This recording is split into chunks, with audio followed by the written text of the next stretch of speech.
That is. What? No, it's Yeah, not I that. can hear it. You got to speak into it. It's not working.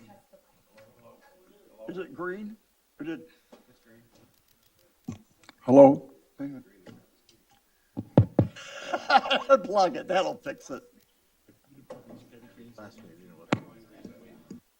When your finger hit it, it sounded like it was, First time I did, yeah. nope, not anymore.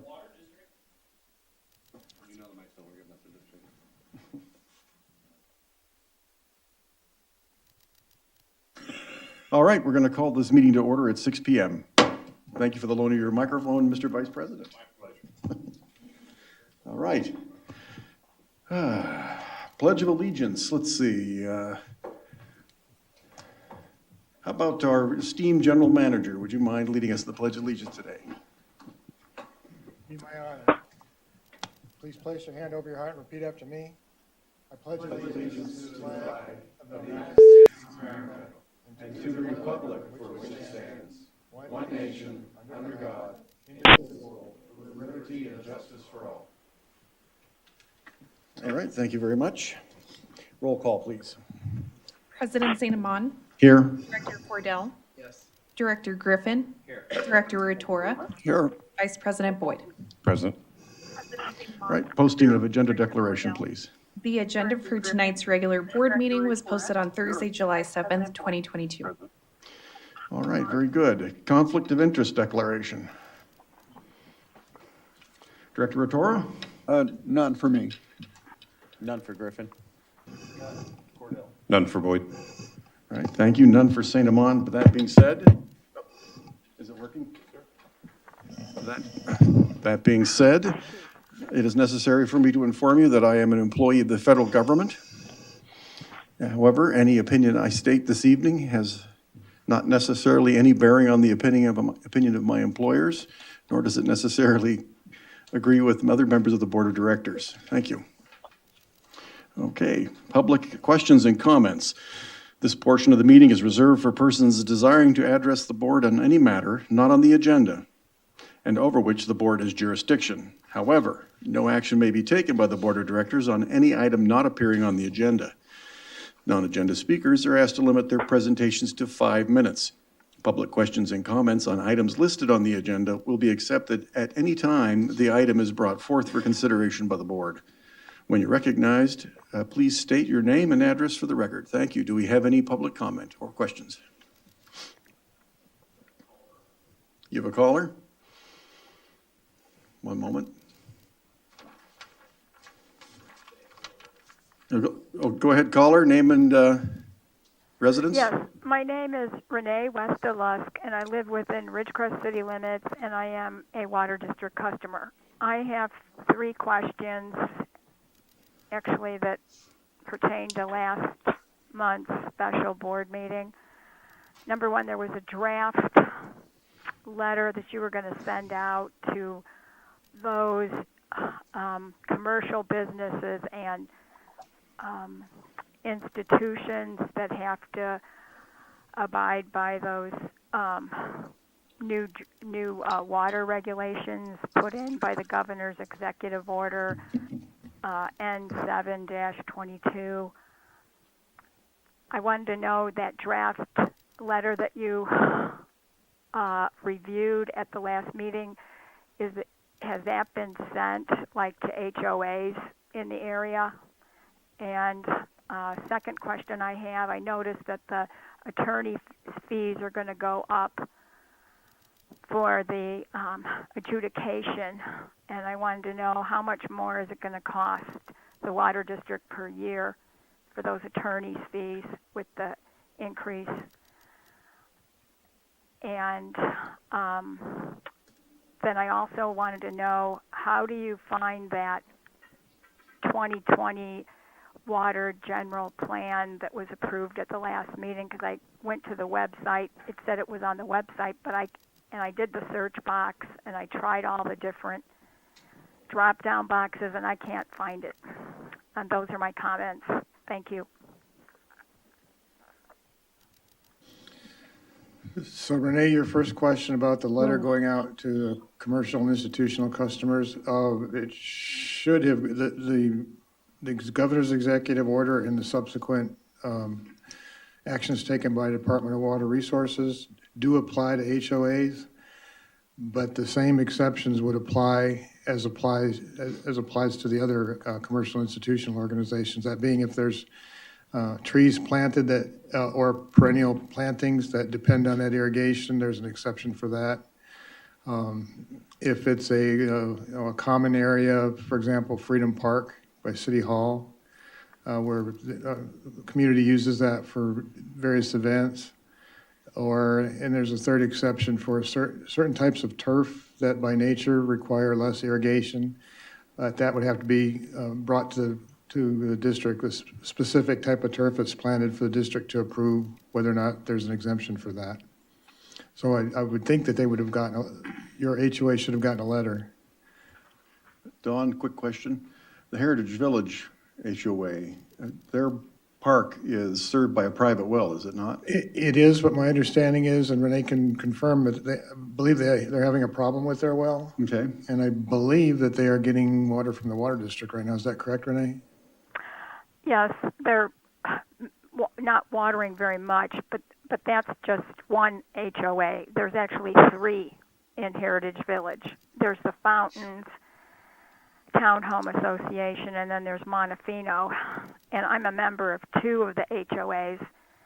And the smaller HOAs have, I believe, because this was brought to my attention many years ago by another board member, they claimed legally that, at least for Montefino, all the front yards and anything in between was considered common areas.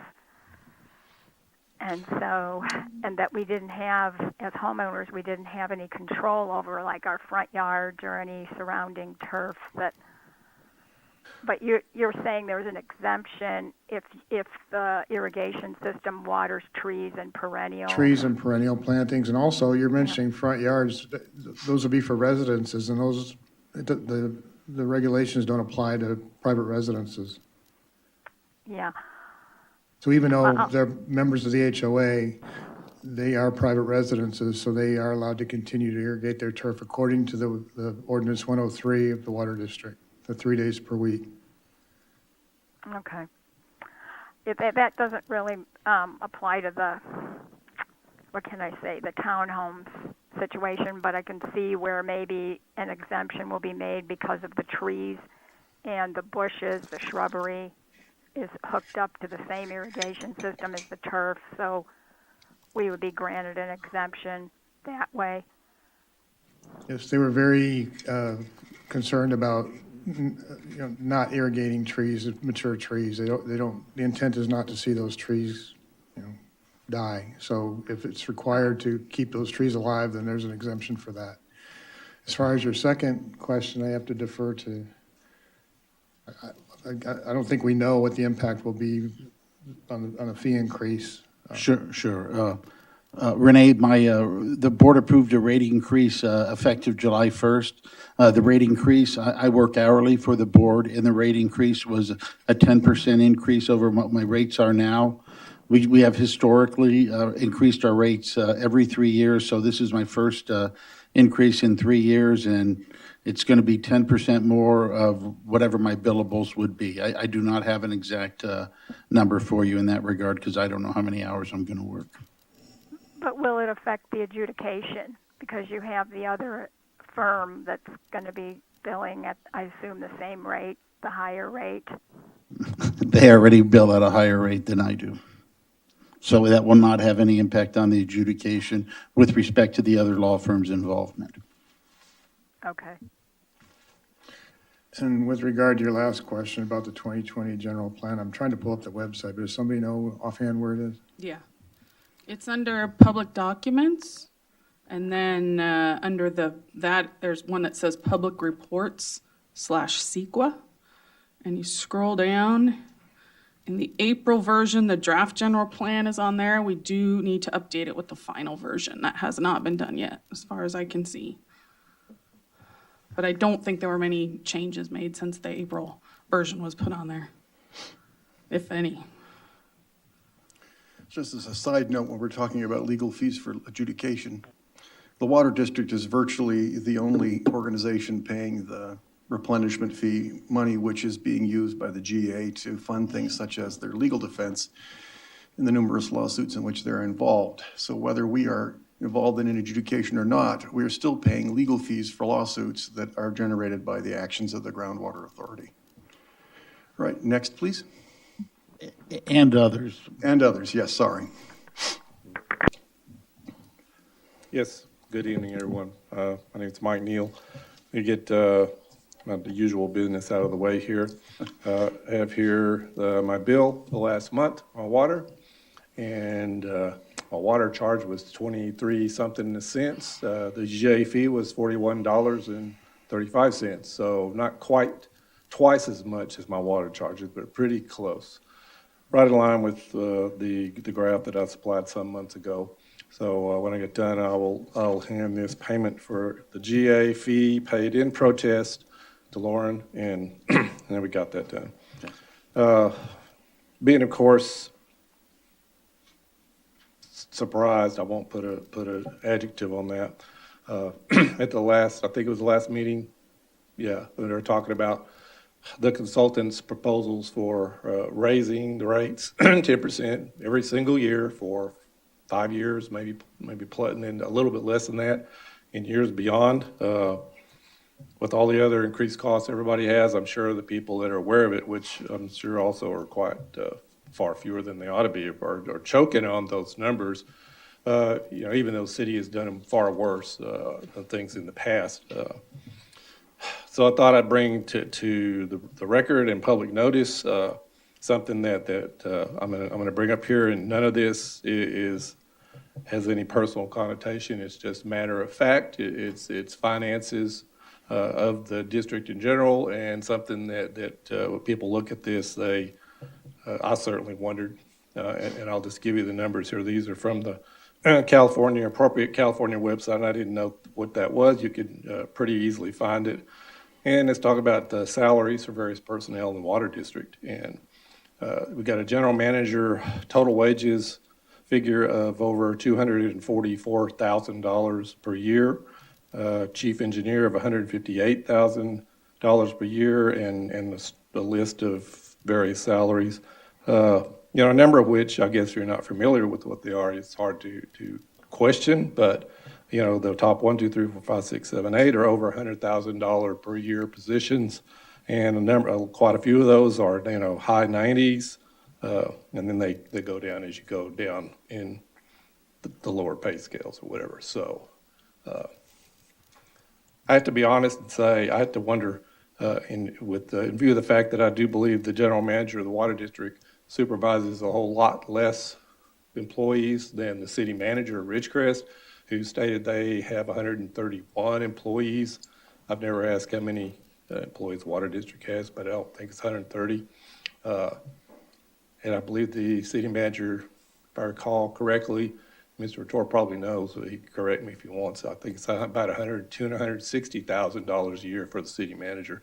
So you got a pretty huge disparity in those management position salaries. And if I was on the board and being asked to look at raising rates 10%, I think one of the first things I'd want to consider is, maybe we're paying people a little too generously here in the water district. And I know nobody, that's being paid these salaries likes the idea of having salary cuts, but the rest of us don't like the hits to our pocketbooks that are going on either from all sides.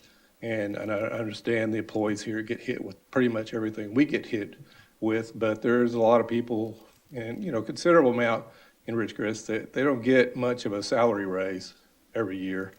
And when they look at high salaries being paid to a district that they're having to pay their rates to, they go, I wonder why I'm having to pay so much money. So I'm going to hand this to Mr. Ratora, trust him to hand it to the rest of you guys. Y'all can think about that. So as far as just made me think Mr. Worth's comment, or Mr. Zajiba's, about we get to pay for the district's lawyer for the adjudication. We also basically get to pay for the GA's lawyer for the adjudication, because all the GA's money comes from right here. So, in effect, other than, of course, the lawyers that run the show, which they're the ones that really run that show behind the scenes. The GA is the water district's baby. They get all their money from the water district, and then they charge ahead. And you've seen some of the sliding stuff they pulled on the water district in the past. You would think they would be smarter than that, but then intelligence doesn't have to be part of the equation. So nice to know you get to pay for lawyers twice here, one to defend you and one to attack you. So that's a funny feeling, but that's what it is. Okay, thank you for your comments. So as a side note, study done by a former director, the rates that the water district charges, when you can compare them to apples, are about in the mid-range in California. They're not particularly high. And also, after a magnitude 7.1 earthquake, the water district had no major issues or interruptions in water supply, which is unusual. And if you want to have quality staff who can perform such actions, you need to pay them appropriately. All right, do we have any other comments from the public or questions? I would like to make a comment to Mr. Neal if I could. Yeah, go ahead.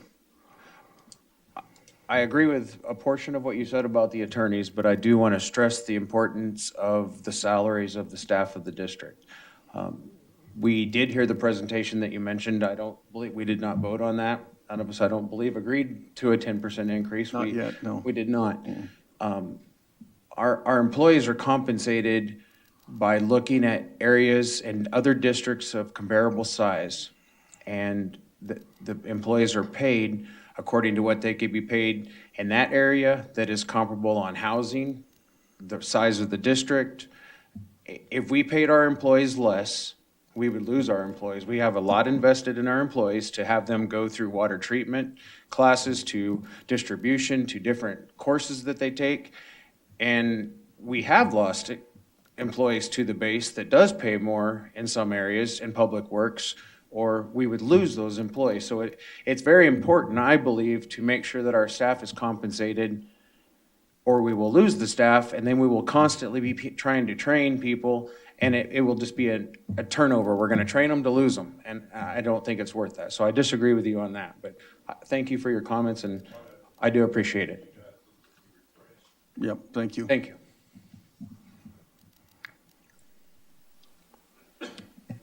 Judy Decker. I believe Mr. Worth said it was a 10% increase, and he hadn't asked for an increase for 3 years. So that's really only a 3 1/3 increase per year. What I am having a problem with is the GA using the water district money to pay legal fees that are going to be for arguments against the water district. And I presume I'm not a legal expert in any way, shape, or form, but one could see where perhaps the water district might consider a countersuit against the GA to add to the lawsuit collection. And I can understand Mr. Neal's comments and concerns, especially in light of the fact that gasoline at a non-name brand gas station is now $6 a gallon. And that all trickles down to everything you buy, everything you use. Electric bill has gone up, I think, about 50% in the last year or so. And we got our bill today, and there's a little flyer in there about them going to the public utilities to ask for another rate increase. The same is true for PG&E. It is indeed going to be a burden on this community. And the issue of the lack of water, I feel we are in a water crisis, never mind the governor's rules and regulations. We have our own crisis that's been here for a very long time without anything really being done about it. And the cost of that to fix it is going to be astronomical. All right, thank you for your comments. Do we have any other comments or questions from the public? One? Can you hear me? Yes, go ahead, caller. Hi, this is Mike Zanat. I just wanted to mention this. I may be out of line. I'm in the mountains right now, and I'm kind of short on battery. So I was going to ask about the wastewater treatment project, and I wanted to point something out that I have an objection to, and it's the idea that the people in the Indian Wells Valley are paying a replenishment fee to the Groundwater Authority, and some of that money is being passed through to the city of Ridgecrest, ultimately in the form of an option to buy the treated wastewater. And I don't know that there's any value to the Groundwater Authority to inject treated wastewater at great cost. So I'm hoping that becomes an issue that people realize that in the county of the Indian Wells Valley, not the residents of Ridgecrest are paying for it no matter what, but the county is essentially paying to treat or to inject Navy and city wastewater. And I don't think there's any value to the GA to buy any of that wastewater from the city. So I'll just leave it at that, and if you have any comments, I'd appreciate it. Thank you. Okay, thank you for your comments. All right. Were there any other persons wishing to address the board? All right, seeing none, then let's move on to item 7, current business and committee reports. Consent calendar.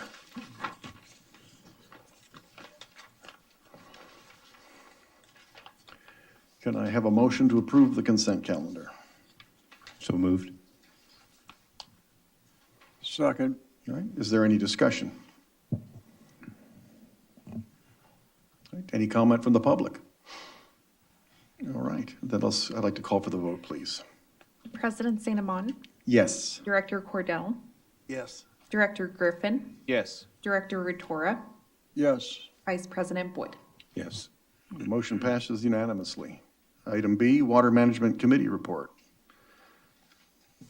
Public Health Goals Report. Who would like to take that on? I'll take it on. All right, very good. Renee, please. So as it states in the agenda, this is the commencement of a time for public review of our public health goals report, which comes out every 3 years. People can find a copy of the report on our website under public documents, water quality, and all of our reports are on there. This is something, like I said, we do every 3 years as a result of a Senate Bill 1307. This is in addition to the annual water quality information that we put out. Public health goals are based solely on public health risk considerations, not if they are feasible or practical. They're not enforceable. So basically, this is just for the public's information. We have to list anything that's above the public health goal, which is sometimes set at 0. Okay. So we followed guidelines that are produced by Aqua. They have a working group that puts these out for us, which is nice because the state does not. So the 2 constituents that are in the report are fluoride and arsenic. So fluoride, as you know, is naturally occurring here in our valley.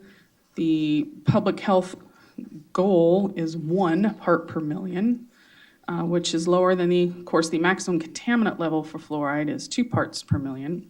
We naturally have a range of fluoride from 0.7 to 1.3 parts per million, and the average is 0.7.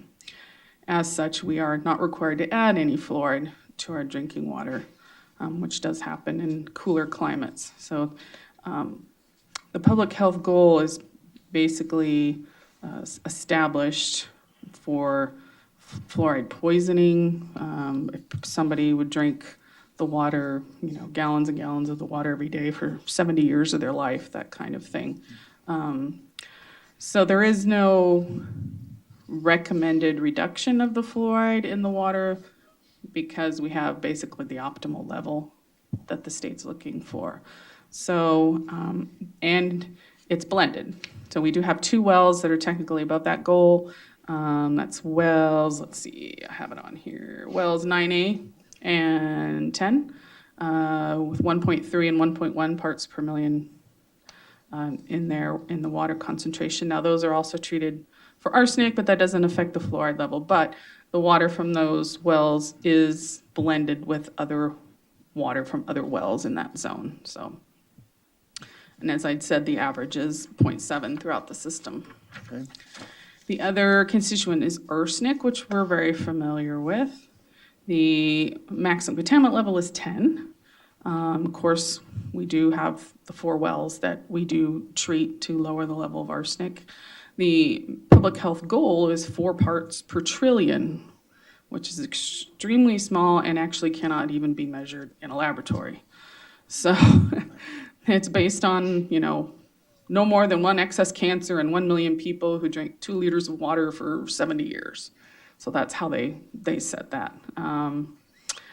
So we are familiar with the cost of treating for arsenic. Currently, per 1,000 gallons, it's $1.77 or $13 per customer per year is what people are paying right now. This does not include debt service. If we had to treat all of our wells, it would probably cost us over $200 per customer per year. So in order to get it down as close to 0 as possible, we can only measure it in a laboratory down to 2 parts per million. So people could take a look at this, have any questions to let me know. The board, take a look. I'm not making any recommendations for any treatment or anything like that. It's just a kind of a for your information type of report. And there's going to be a hearing at the August 8th board meeting? Yes.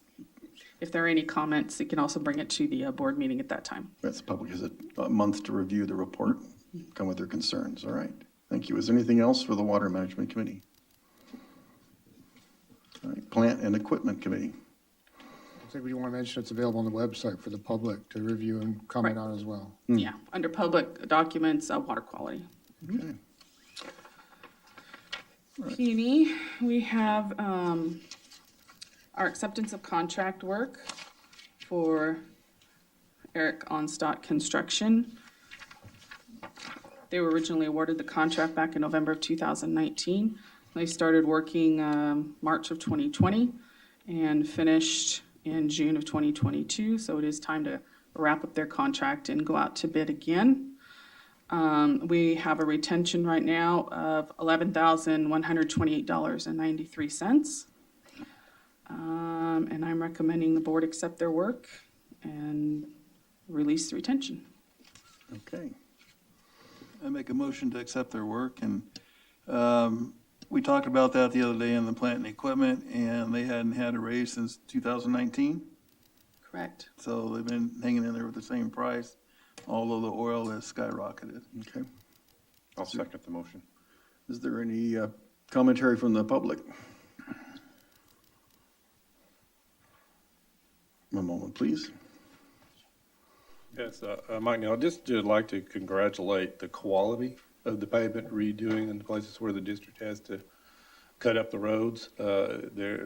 What I've seen, where I go on walks regularly, pretty much every morning, and see a lot of street surface. So when they're digging up the street and getting it repaved, repatched up, it's far and above and beyond pretty much everybody else. It's certainly some of the current contractors that are cutting multiple holes in the street. And I'd say, in past years at least, the city, I think they up their game some, but I for one appreciate the repaving, patching work that the district and their quality control of that. Thank you, Mr. Neal. Appreciate that. All right. Any comment from the board or questions? All right, then let's call for the vote, please. Yes, there was. It was the vice president.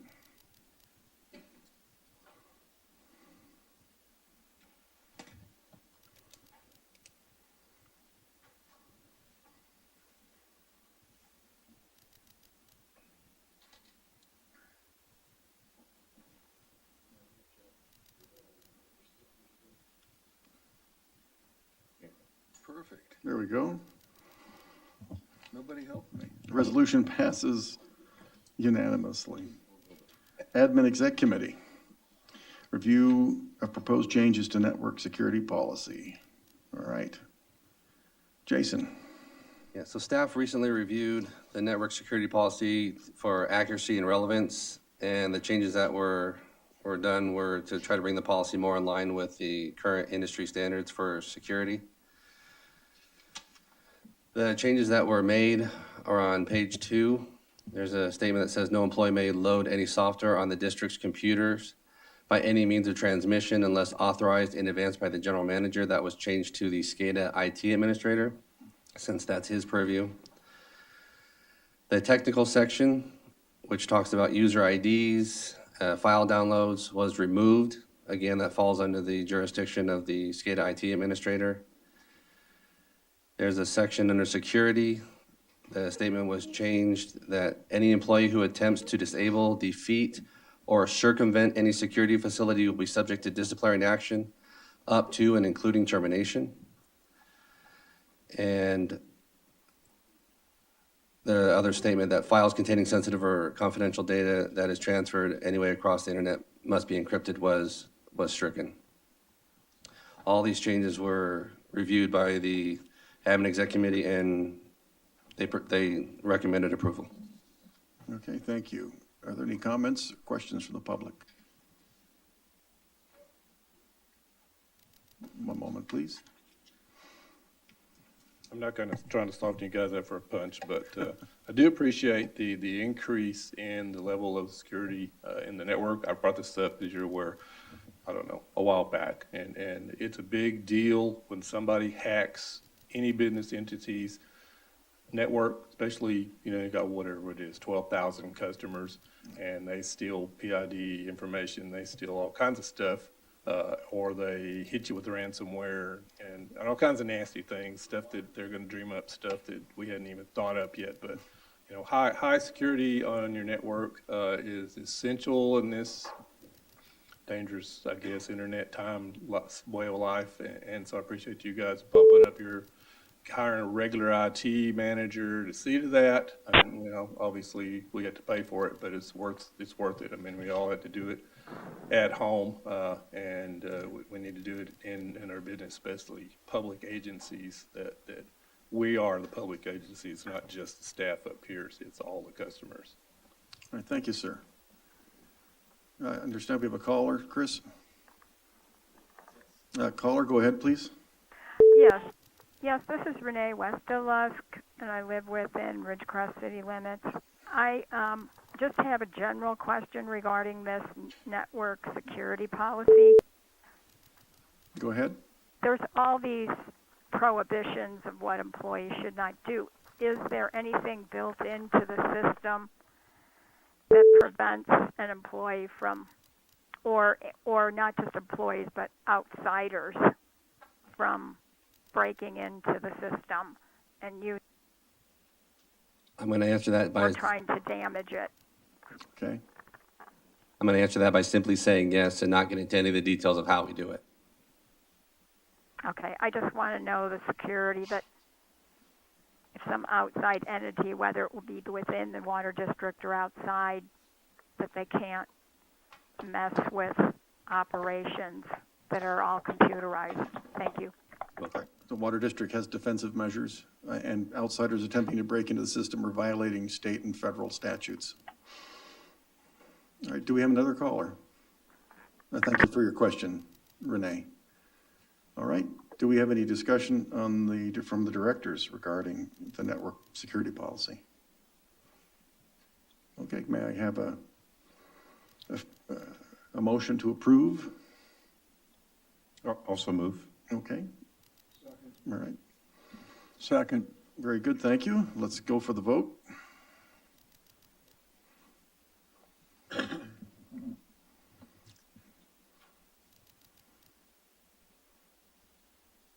And the motion passes unanimously. They're all looking at me. Thank you.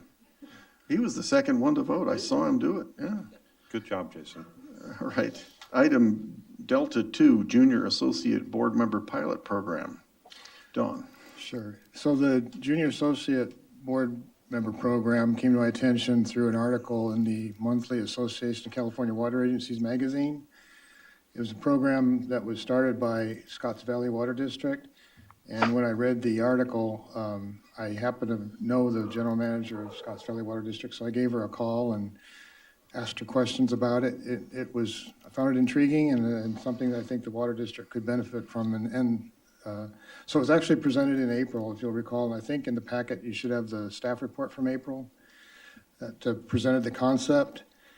And at that meeting, motion was made by Vice President Boyd and seconded by Director Cordell to approve in concept a junior associate board member program, and also to direct staff to review the documents provided by Scotts Valley Water District and revise as appropriate to fit a similar program for Indian Wells Valley Water District.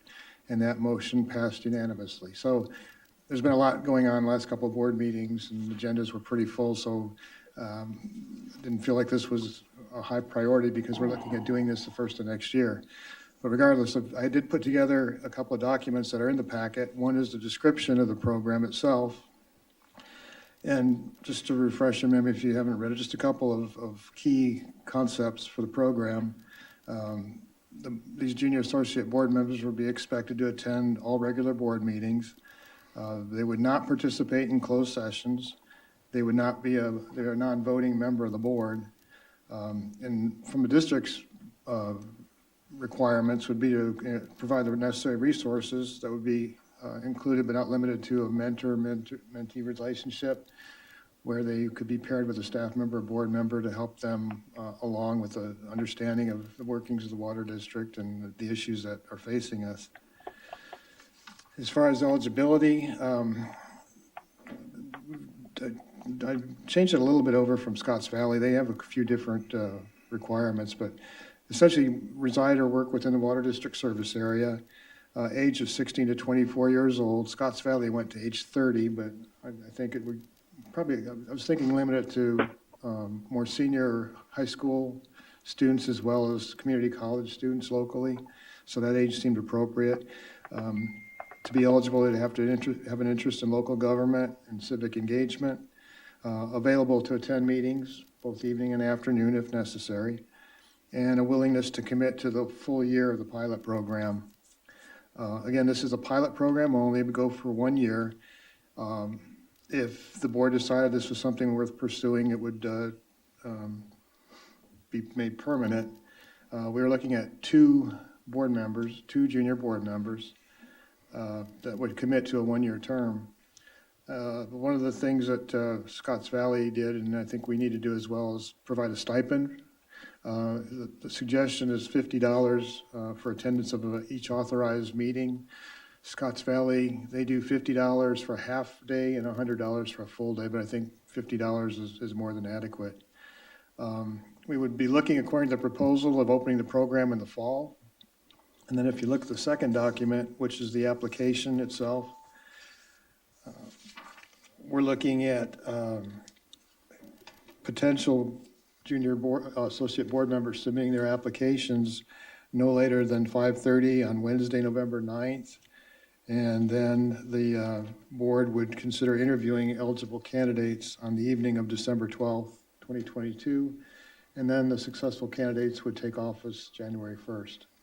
So we brought these documents to the Admin Exec Committee, and there were a couple issues they wanted to discuss with the board. First of all, participation in committee meetings. There was questions whether or not it was necessary for junior associate board members to participate in committee meetings. And then the second issue was the issue of compensation, the stipend, the $50. So again, they wanted to bring that to the board for discussion. My personal thoughts on it would be that I think if we're going to have a program they should be involved at all levels of the district's business, including committees. And again, I do think a stipend is appropriate to compensate them for their time, and I think $50 is reasonable. But those are decisions the board would make. But there's support for the program. The motion in April was to come back with a draft of the program, describing it, how it would work, and the application. So you've got those documents. I think if we can just resolve those two issues, it should be ready to go. Okay. Does anybody from the public have a question about this?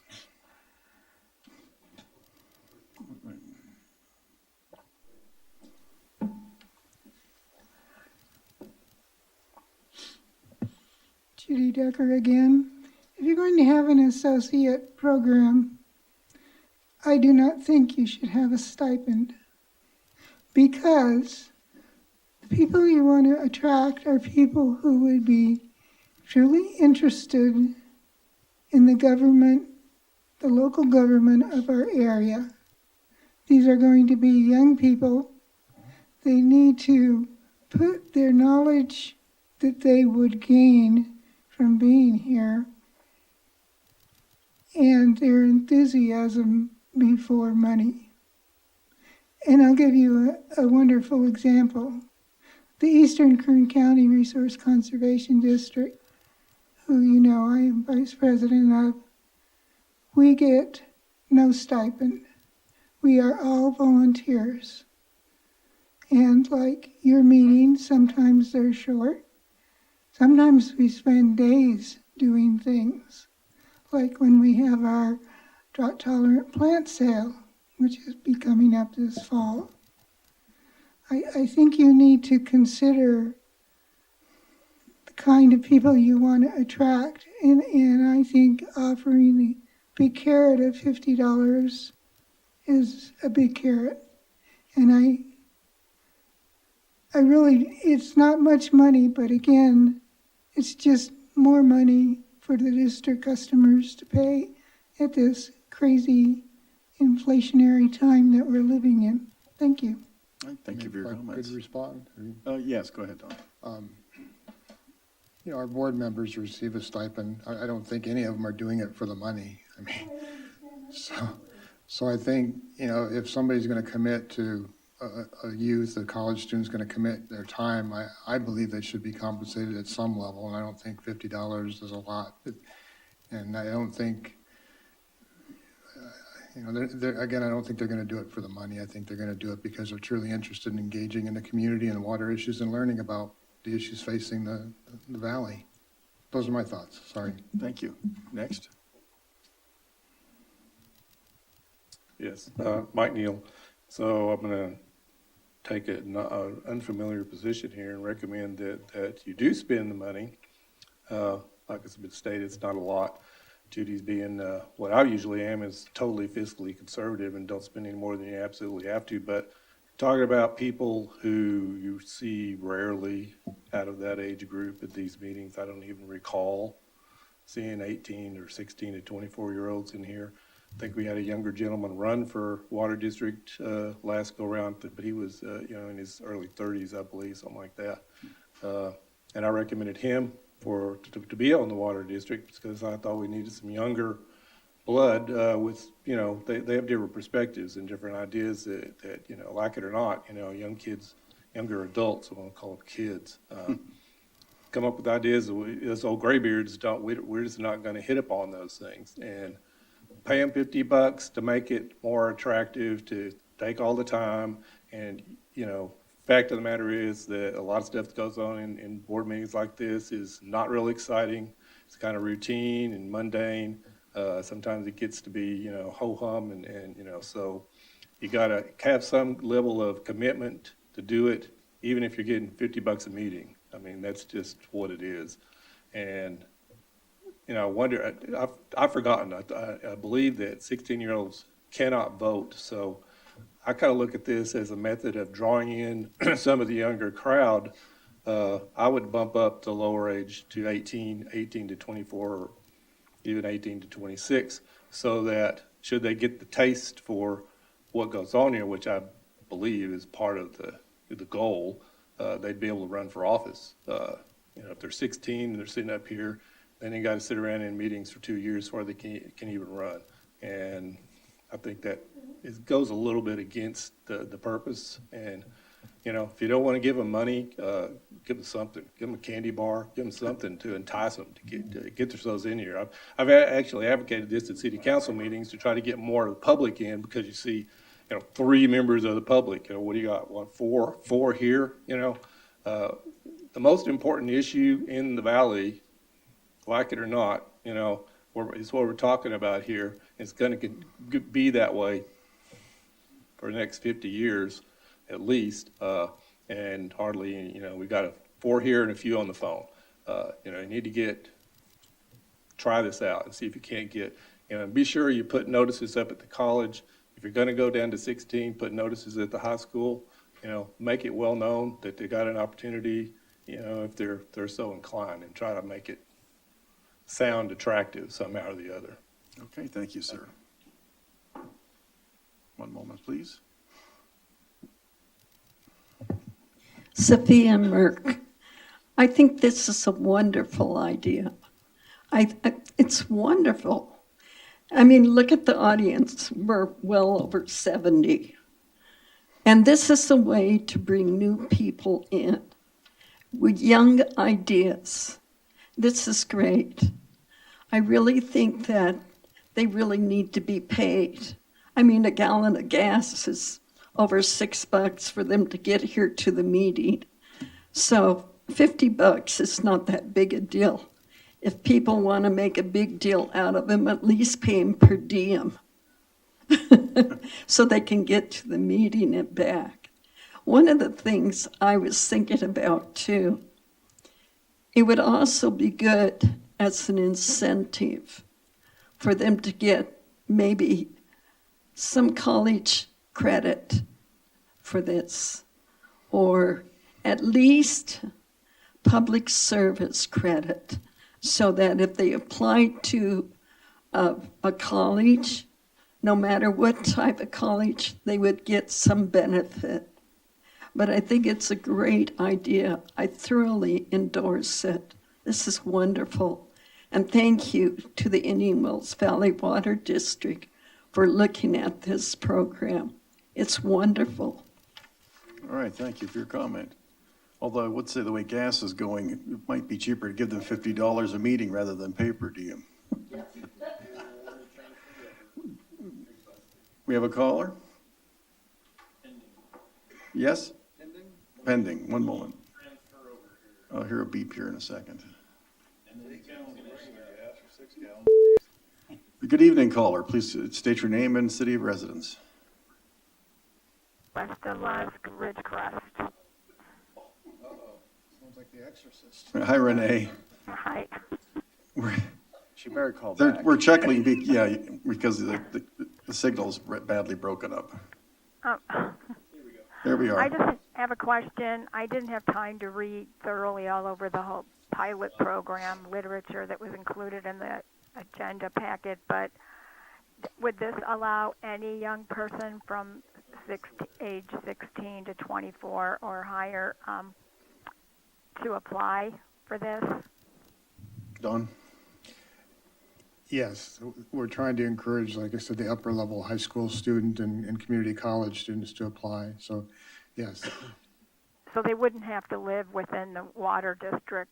They would have to live within the service area, yes, and have interest in being, engaged in issues. And, yeah. So if they live outside, but they live in this valley, they wouldn't be able to apply? If they're not within the water district? Well, according to the eligibility requirements, they must reside or work within the district service area. Okay. What does work within the district service area mean? Work within the district service area. Say they had employment as a high school student. If it was in our district service area, that would qualify. If they were a college student and they were working inside our boundaries, that would also qualify. So if they're working, but if they lived outside but worked inside the water district boundaries, they would still be able to apply? Reside or work within the district service area. Yeah. So they could live in Lone Pine, as long as they worked here, they could serve on the board. And then they would need a stipend because the gas price would kill them, but yes, they could live in Trona, they could live in Inyakern, as long as they worked inside our boundaries. Okay, I just wanted that clarified. I see that as a good idea. I think you need to start recruiting people and getting their interest much younger. Yes, thank you. Okay, thank you. Good question. So I want to open the questions and comments up to the board of directors. Any questions, directors? So I'll take note that I was the nominee of this when we brought it up to Water District Board meeting a few months ago, so I am in favor of the program itself.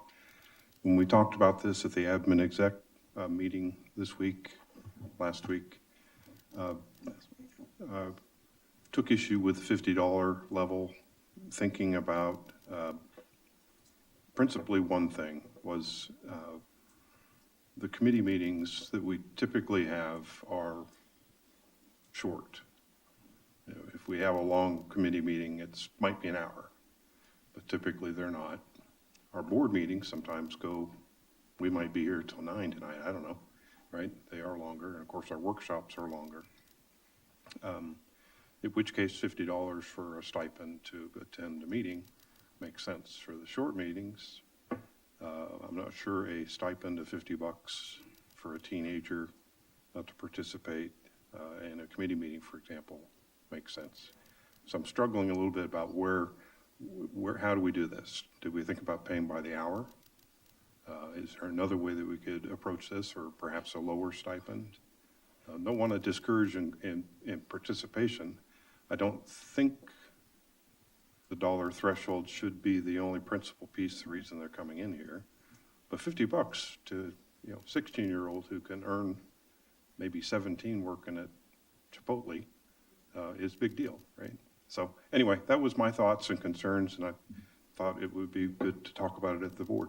Okay. If I could just refer back to the original staff report, the impact on the finances would be approximately $2,600 total for 2 board members to attend a committee meeting and a board meeting. So I had 26 meetings at $50 per meeting times 2. That's $2,600. Okay, so how many committee meetings a month is that per associate? Well, it depends on what committees they would be on. They wouldn't go to all the committee meetings, but I would expect one meeting, they'd be on one committee and attend one committee meeting. Well, that was one of my questions. Is there a restriction on the number of committee meetings that they can attend Well, I wouldn't per expect month? them to attend all the meetings. Sometimes if it's a high school student, because we talked about this, because the committee meetings are in the afternoon, as you know, oftentimes students, especially in the senior levels, can get afternoons off for work-study type of thing, or apprenticeships, that sort of thing. I have talked to Dr. Ostash at the Sierra Sands, and I have talked to Dr. Hancock at Saracoso. I made them aware that the board had approved the program and working out the details, and they're excited about it, and they will certainly help us promote it to get applicants. So it could go as high as $250 a month per associate if they went to the board meeting and attended all, and particularly vigorous and attended all 4 committee meetings. Well, I don't know if they could legally, well, I think you have more flexibility in terms of which committee meetings these junior associate board members could attend. What I was thinking about, what might be easier and more fiscally responsible, is to let them rotate. How many committees do we have? 5? I mean, you could you could have them attend the various committee meetings so they get a piece of the financial, piece of the P&E, and Say one 4. one per month, Yeah, Right. you pick it and let them float. because there is a value to going to the committee meetings. Sure. And, Definitely they need to know that. All right. and it covers different areas of the district. that That's all seems I like a have. good suggestion. It gives them an opportunity to get a little taste for every committee, what they do. Okay. Since their assignments are only how long? 1 year? The first. For the pilot program for 1 year, yeah. So you'd want them to get a broad brush, so. Yes, Not just and one. then should the program prove to be successful and the board wants to continue it, then you look perhaps at a 2-year term. Okay. Thank you, Director Griffin. I just have a couple comments. I am definitely for the program. I believe Judy mentioned the ages. I think I would agree with her on maybe not making it 18, but 17, to where if they did attend this year and we approved it to go next year, then they could say, hey, you know, I'm ready to run for the board. Because that is the ultimate goal, in my opinion, is to get some younger generation here and get some interest. I would like to possibly have staff talk to the high school and see if we could make it part of an ROP class. I know they offer that for nursing, for different things. So if we could get ROP students, 2 ROP students to come over, and they got credit for a class, they could come to the district and work an hour a day, because that's what usually an ROP does. They work at the district, then they have a mentor to work on staff as part of their class, and then they get paid as a board member. And maybe the school would be interested in working with that. As far as the committees, I would agree to rotating, not attending all committees. And then I would actually, if it would not be against, I would pay $1,200 and make a donation tomorrow towards the program to pay for the attendance at all board meetings, so it didn't affect the ratepayers. Okay, thank you. Mr. Cordell, Director Cordell, any comments or questions? No, I'm kind of excited about having some blood come in. Okay. Everything that I'm involved in, you know, I'm the youngest now, so it really sucks not to have nobody else coming up, you know, all the functions that we do. What's that, Judy? You're the youngest, but have to check. No. On all my other functions that I do. You know, the Elks and Habitat, and I feel like a kid, you know. You look like a kid too. Okay, Thanks, Jeff. thank you. Director Rotora, anything? I'm not really, I'm in favor of the program. I don't have any specifics that I'm really trying to drive one way or the other. I think we should use the staff as a sounding board. Okay. And I agree, I think, with most of Don's recommendations. Okay, thank you. So I have a couple of questions. The first is, the Board of Directors are required to take training annually. And I'm wondering if the associates would also be required to take that training. I think that'd probably be more a question of whether the board wants to require them to take that. I know the TAC and the PAC, they took the ethics, but I believe that was a call by the GA. I don't think that a junior associate board member would be required to go through the 2-hour ethics training. Okay, so it does raise a question. Our staff are required to take ethics and anti-harassment training and things of that nature. The Board of Directors does as well. I think if they're associate directors, that some level of training should be required so they can, not to scare them off from public service, but to expose them to the kinds of training and attitudes that they're going to be required to follow. I think the board can put whatever reasonable, requirements on this. It's a voluntary program that you're implementing through no authority or any requirements. So I think you have broad discretion. All right, thank you. So has the other water district reported any advantages, or what level of participation have they seen? Well, as I said, they did the 1-year pilot, and based on the results, they were encouraged. And the one big benefit was, again, getting youth engaged in the community and in issues. And what they found was that, they would take information that they gleaned from meetings back to their peer group. And as you know, and everybody here knows right now, I mean, I think that age group isn't really totally engaged in water issues in the basin. They're more interested in getting their driver's license and getting a job and those sorts of things. So getting those people involved.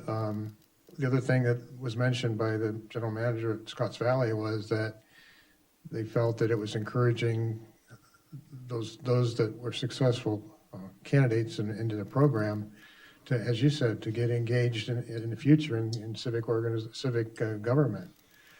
And again, I think, as everybody's pointed out here, everybody is a certain generation, and there's not that many young people engaged right now. And you're seeing, in civic organizations, the Knights of Columbus, probably Rotary, the Eagles, all those community-based organizations, civic organizations, are having a hard time getting members now, and some of them are going to the wayside. So I think it's important that we make an effort to engage that age group and get them involved. And I think once we bring them in, I would suspect they're going to get excited and, about what they're learning, and again, share it with their peers and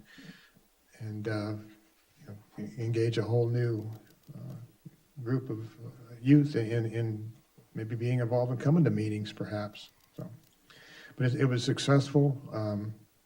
Perrette, the general manager at Scotts Valley, she was very enthusiastic about it, and she wanted to know, if we went forward, she was interested to learn what our experience would be with it. So, Okay. All right, thank you. All right, any other questions, comments? So you're looking for us to approve the draft documents? to approve the program, the only issues that seem to be resolved are the age group, because there's some question about that, so we need resolution there. It seems to be the issue of the attending committees has been resolved. The board agrees that there's value in that, and the rotation would be of benefit. Okay. And then it seems like the stipend of $50 is agreeable to the majority of the board. So again, the only issue that I see, and correct me if I'm wrong, would be the age group. I have 16 to 24, and some want at 17, some want at 18, so. Well, if they get mid-cycle and they're 16, then by the time that a board position opens up, they'd be ready to run then too. I don't think there's any perfect solution to that. So does any? No, I'm good with that. Is it okay if I made a donation, or would that be a conflict if I put a donation towards the program? I don't think there's a problem with that. I'll let you know tomorrow if I do, though. Okay. If not, if there is no conflict, I will donate, so it takes some burden off of the committee meetings. Okay. Because I would like them to go to the committee meetings and maybe even the chamber luncheons and stuff to get experience. We wouldn't have to pay them for that probably, but at least buy their lunch so they could learn. Okay. And it would be up to the board to approve educational opportunities, for example, an aqua meeting or something. I wouldn't necessarily anticipate they go to aqua, but, there's web meetings that are held for educational purposes. So it would be up to the board to authorize those, but those are part of the program at Scotts Valley that they do compensate for, so. Interesting. But again, it's up to the board. Okay. Do I have a motion to accept the draft documents with the age at 16 to 24 with a rotation for the committee meetings, a stipend of $50, and I'd like to add training requirements as determined by the admin exec committee. Anybody willing to make that? I am, but I have a question on that. We could also do the training in-house, rather it be Lauren giving them the training or something like that instead of having to pay for the course. Would you be okay with that if we did Well, it? the admin, yeah. Because I'm just saying, I agree that they would need it, but if, Lauren was willing to do that, I just think it would be more beneficial to actually hear it from a staff person. Okay, go ahead, Lauren. That's definitely available. For a lot of in-house training, we go through Target Solutions. Yep. All of our employees, all of our board members are signed up for that, so we can easily sign up a junior associate board member for that as well. My concern is liability and also education of the folks who would be serving in. All right, any other questions? Motion? Just real quickly, the dates are okay on the application for? Yep. Okay, the dates and times, okay. Quick, before you think something else. Quick, Chuck, before you think of I'll something make a else. motion to accept it with the changes that Don was gonna look at. All right, do I have a second? I'll second. Thank you. So let's go ahead and call for the vote, please. I've been thinking about it. All right, the motion passes unanimously. And let's move on to that which many have been waiting for, the Indian Wells Valley Groundwater Authority Report. Director Rotora. Thank you. Of course. The last GA meeting was on June 8th, and the next GA meeting will be July 13th. That's just 2 days from now. In terms of management activity and concerns, the annual report release process was not discussed at the last GA meeting as promised. Remember, the Water District has been trying to get the annual report to be a board approval document. I expected to see it on the agenda for the 13th meeting, and a quick look at the agenda that came out, I believe, today, didn't include it. For some reason, the GA staff feels that the agenda item is a water district conflict of interest. I can understand how in the future, something that is done as a result of it being on the agenda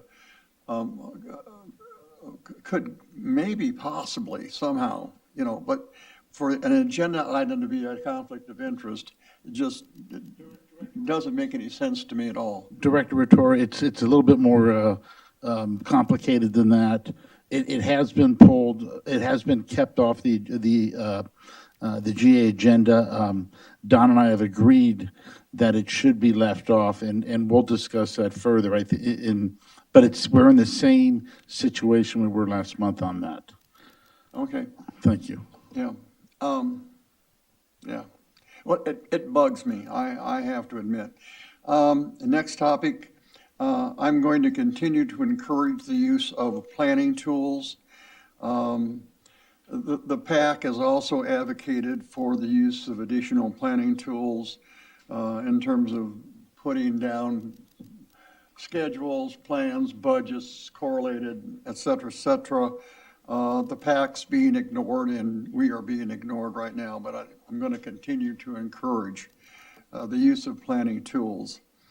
The GA has succeeded in obtaining $2.5 million grant for the Ridgecrest wastewater treatment plant, and that's certainly a win for the city of Ridgecrest. Executive Order N722 requires the GA to concur with any issuing of new well permits. The GA staff is recommending that the staff assume the authority to make the required determination and forward a recommendation to the county. And that's going to be on the agenda coming up. This cuts the board and the public out of the loop.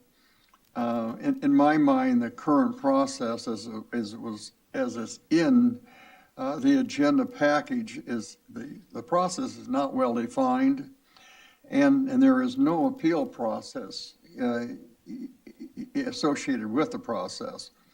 At the end of my input here, I would like to hear any thoughts that any member of this board has regarding transferring the responsibility from the board to the staff regarding the drilling of the wells, if you have any thoughts on that. And I have mixed emotions, I have to admit. Under financial activity, the GA Finance Advisor is recommending that the imported water bonding be privately bonded or offered as bonding. No action is going to be taken at this next meeting. However, Wolf Hansen, who is the GA's advisor, is saying that he's expecting to have a firm offer for the GA for financing the imported water at the August meeting. So we will have one more meeting before that meeting, so that might be a discussion item at our upcoming meeting. Under project activities and concerns, the inability to measure change to groundwater and storage remains my current primary technical concern. We are 3 years behind the power curve, and I'm not sure how we're going to catch up at this point in time. I'm a little concerned there are members of the GA that don't understand how important that is. Very little was presented at the last GA meeting regarding technical progress. It's mostly sort of money spent, reports documented without any technical specific items mentioned, that kind of thing. The RFP for the imported water pipeline went out on May 23rd. The original due date for the proposals was going to be the 27th of June, which has already occurred. In the meantime, that has been delayed till July 11th, which is today. So in theory, those proposals were in today. Stetson has indicated that Section 5 of the Recycled Water Report was released to the technical team on June 6th. And a draft tech memo is planned to be out on late 2022. One of the next steps for the staff regarding this recycled water project is for the staff to visit with the State Water Resources Control Board. The timing of that hasn't been determined specifically, but I do note that the report is going to be out until another couple, 2 or 3, 4 months, so it's not clear exactly what the staff is going to be talking to at the State Resources Control Board. I hope the staff's not getting ahead of themselves, since the board has not actually seen anything in the report. And that concludes my synopsis of what's going on. And I'd be glad to take any input you might have or answer any questions you might have. Mr. President, may I clarify one thing for Director Rotora? Yes. With respect to the verification process that you referenced with respect to the governor's executive order, just for the record, Don and I were not part of that process. The first time I saw those documents were in the board packet. So staff's recommendation isn't necessarily Don or I's based on, I haven't even reviewed it yet. So I have until Wednesday. I just wanted to be clear about that. Okay. Well, they're expecting the board to take action. At least that's what the action, that's what the agenda item says. That's what it says. I understand that. Okay. Will you be able to advise Director Rotora before the deadline? Yeah, I'll take a look at it. It sounds like Director Rotora's already got a pretty good idea of what he thinks. We can discuss it more if needed. Yeah, well, I have mixed emotions, quite frankly. I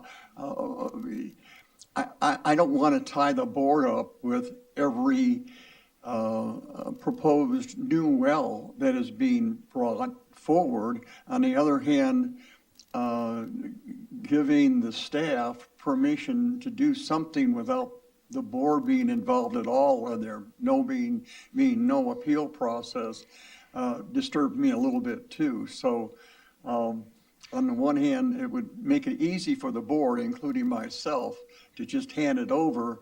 Obviously, we've got a commitment to the public to see that they're treated fairly. I understand that. So I'd like to come back to this because it's yes, definitely. But before that, I'd like to give the public an opportunity to ask questions or make comments. So anyone in the public? I see someone rising to the occasion. One moment, please.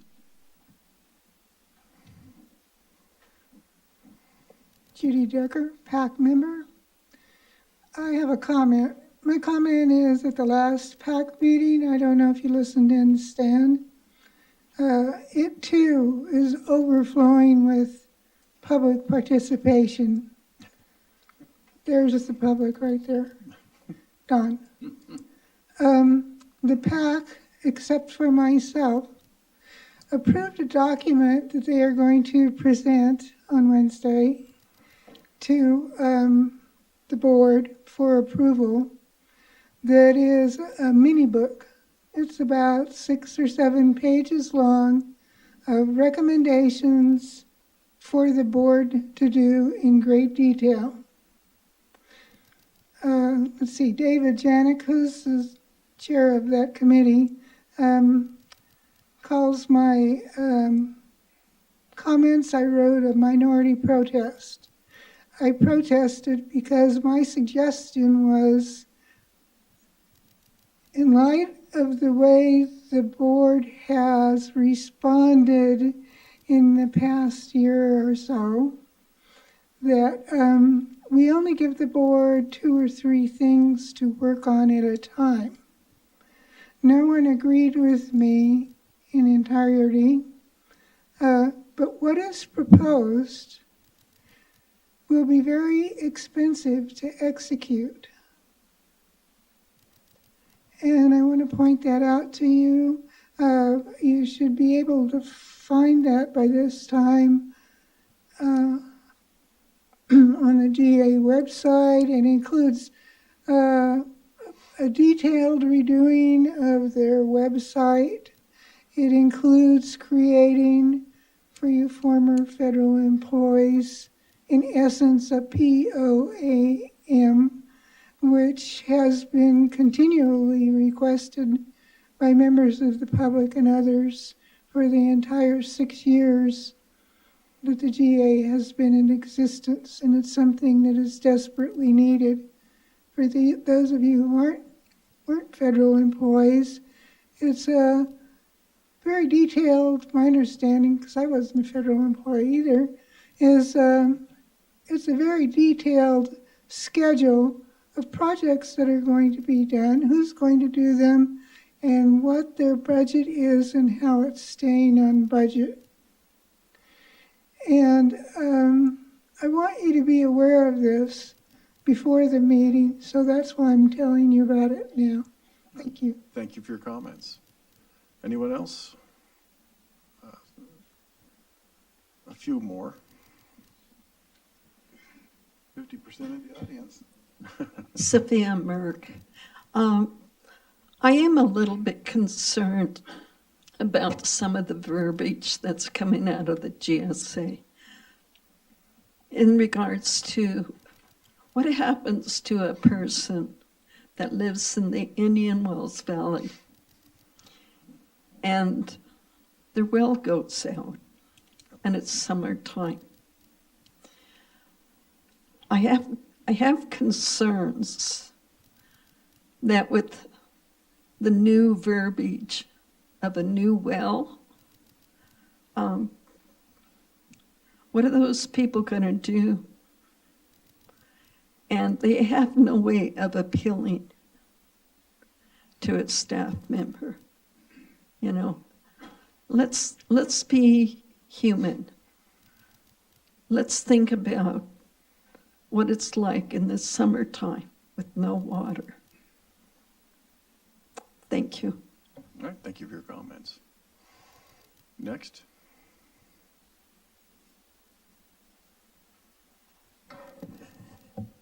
Well, it seems to be no lack of things coming out of the GA to either be incensed about or surprised and make you shake your head as to, you know, like what in the world do they think that they're up to?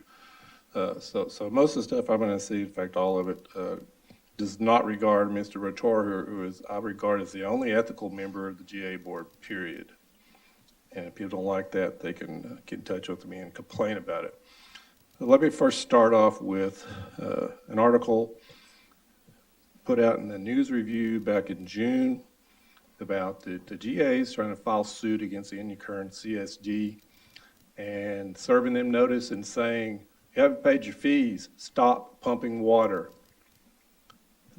So I read that and I thought, how heartless, how nonsensical could these, you know, I mean, obviously it's the staff, you know, the lawyers telling them, let's put out a notice here. We're going to sue you guys because even though it's pretty obvious, you go drive around Indian Current out there, you know, people don't live out there to live in the lap of luxury. They got more money than they know what to do with.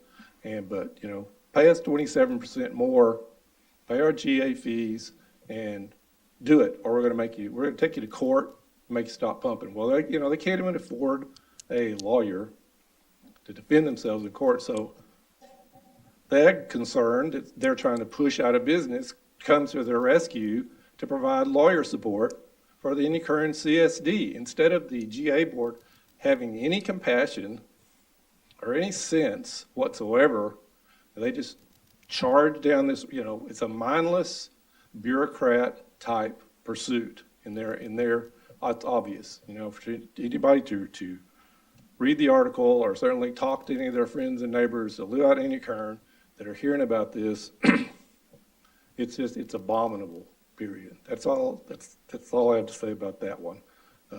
Same thing they did before, try to do Searles Valley, tax them so much, they put them out of business.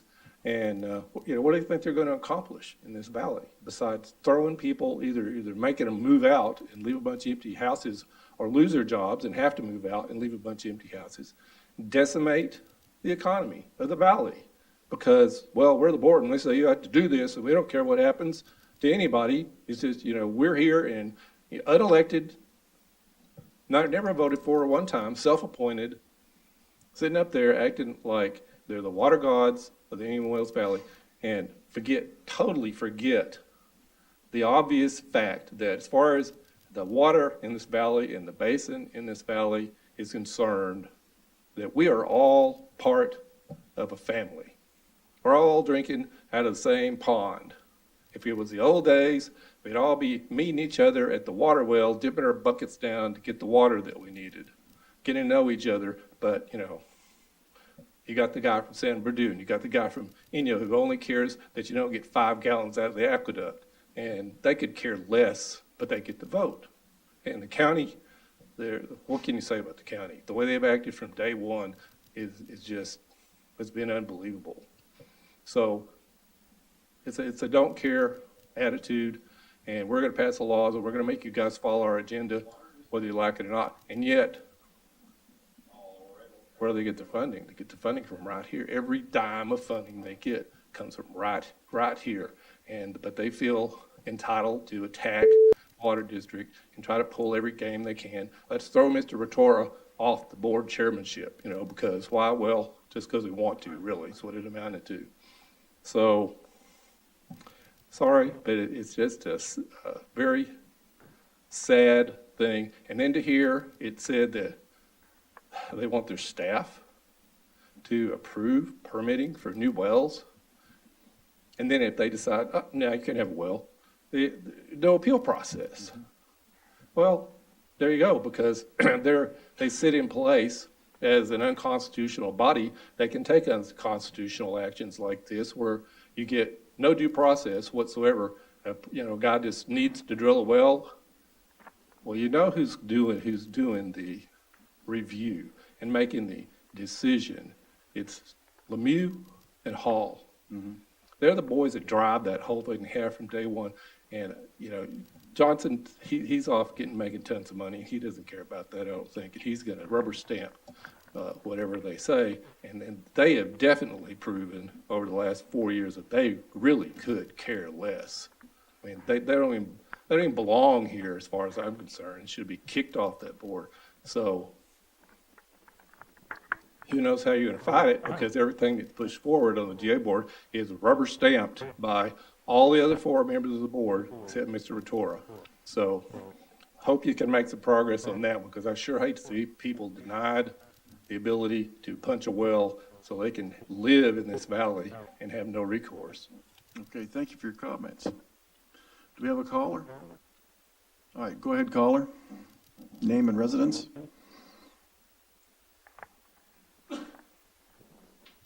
Hello? Hello. Yeah, this is Renee Westerlusk again. I would like to give some information that if there are any wells, private wells, having trouble, they can apply for 2. You have to go to the Groundwater Authority website, and you have to report it to them. And the first one, they need to fill out 2 forms. One's the shallow well impact identification evaluation and a mitigation program. It's basically for wells impacted because of lowering groundwater levels. And then if they're in an emergency state where their well is completely pulling up sand or non-functional, they have the right to fill out an emergency assistance report form for shallow well supply, individual wells that are negatively impacted by chronic overdrafting of groundwater in the basin. So I want the public to know there is help through the Groundwater Authority if your well is being impacted by lowering groundwater levels, and you need to report it as soon as possible. And then secondly, I want to bring to the attention of the Water District board members that article that was in the Friday, June 10th regarding the Inyakern CSD. Okay, they are not paying a replenishment fee. What they are paying is an extraction fee.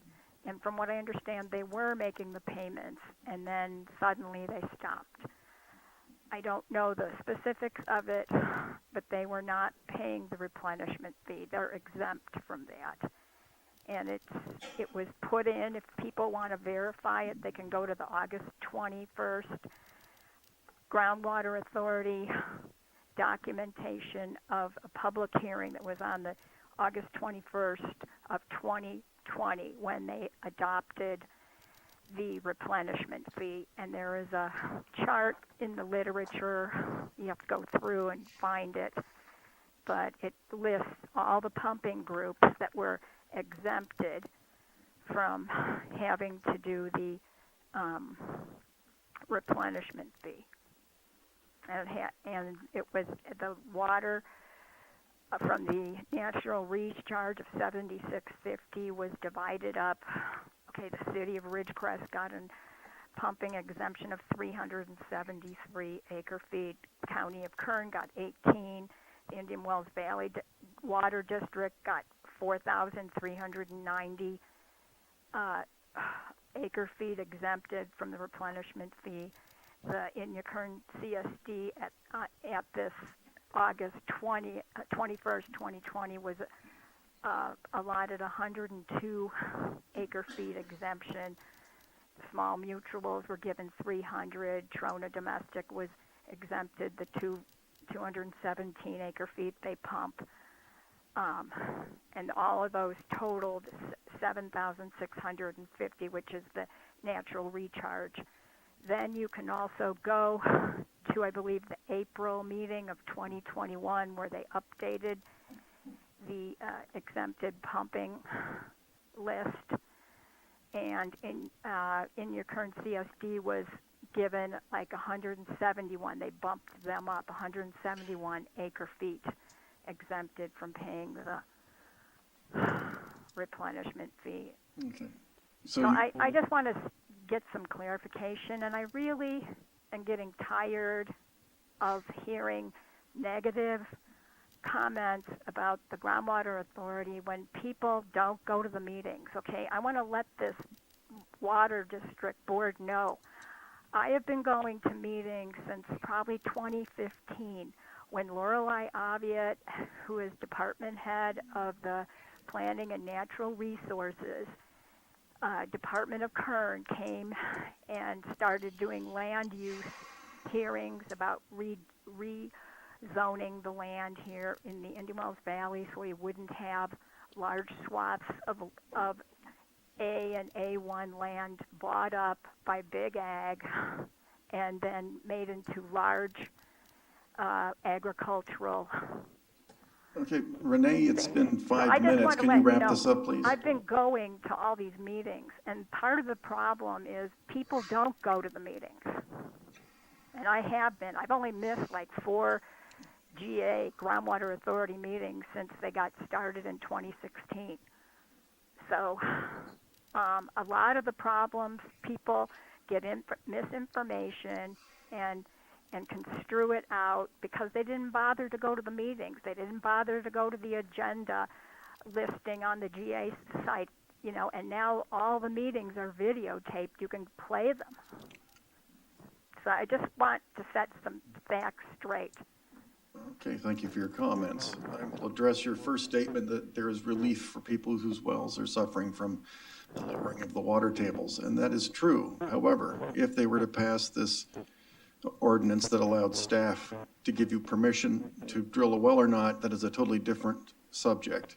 That is where the the groundwater authority staff would have the unquestioned authority to stop all pumping in the valley should they care to have done so. It also gives them de facto control over the creation of new wells by the water district. And ultimately, if they can decide, since the counties are already issuing well permits, the counties surrender that authority to the groundwater authority. What would stop the groundwater authority from having a 4-1 vote to decide whether or not we can allow new hookups to the water district? So I don't believe, Stan, that they've addressed those types of issues, and they should not vote to afford their staff that power until they have addressed that type of issue in a little more detail than they have right now. Are there any other callers, Chris? No. Okay. All right. Very good. I'll open this up to the directors. Any questions or comments for Director Rotorua? Yeah, Stan, I just wanted to know, has there been anything accomplished as far as up-to-date financial statements or budget? I think there has been some effort to improve the quality, although what we were told at the beginning of the year was that they were going to change their system and go to a new, better system that other members of RGS were using, and that has not been done.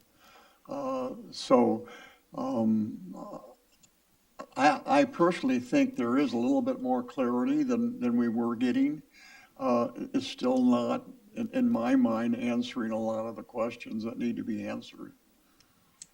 Okay, and I do agree with some of the people that they're talking about as far as Inyo County and San Bernardino County. Is there any chance that they would help us come across some water? I haven't seen that yet. As far as having them on the board versus you personally, they don't really have any skin in the game as far as I can tell by just listening to the meetings. Well, you know, I thought originally that the whole idea of the GSA was to get the major pumpers together to figure out what the solution is, and it ends up that, quite frankly, there is only one major pumper on the whole GA, and that's the water district. And that I personally think is part of the problem, is you don't have the people who really need a solution as you know, part of making that determination. So, you know, the way it was set up, you know, we got involved early. It was something that the Kern County was pushing, who is not a major pumper either. And you know, hindsight in my mind says now it was the wrong thing to do, but we did it. Yeah. And again, hindsight, you know, you can say, yeah, shouldn't have done it, but we did do it, and unfortunately, 4 of the people who are supposed to be solving the problem don't have the problem. So, you know, it's been a 4-1 vote in an awful lot of areas. That's kind of my point. I mean, we would have, if we had locals or somebody that really had like skin in the game, wouldn't that be more productive to have people that actually cared 100% about us?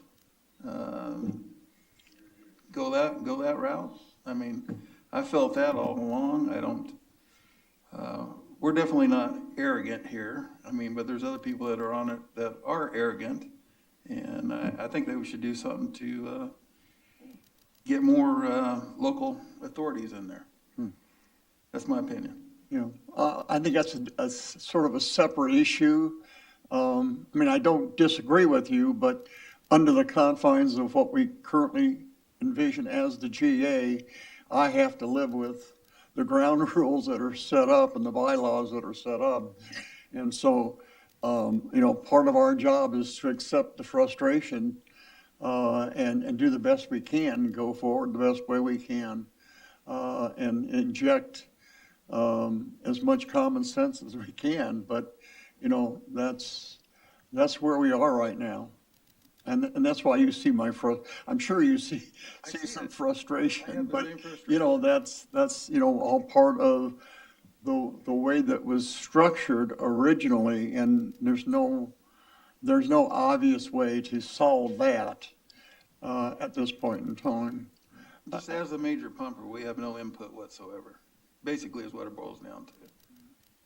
That's all I got to Well, say. we have one vote out of 5 and regularly are There we outvoted. have it. Yeah. Yes. Okay, thank you. Director Griffin, do you have anything? Yeah, I'm a little frustrated. So first, I want to comment on Ms. Westerluck's comments. I appreciate her comments. I do want to say that publicly that I disagree with a lot of her comments. Because we have a difference of opinion from one person to the other does not mean that we're spreading misinformation.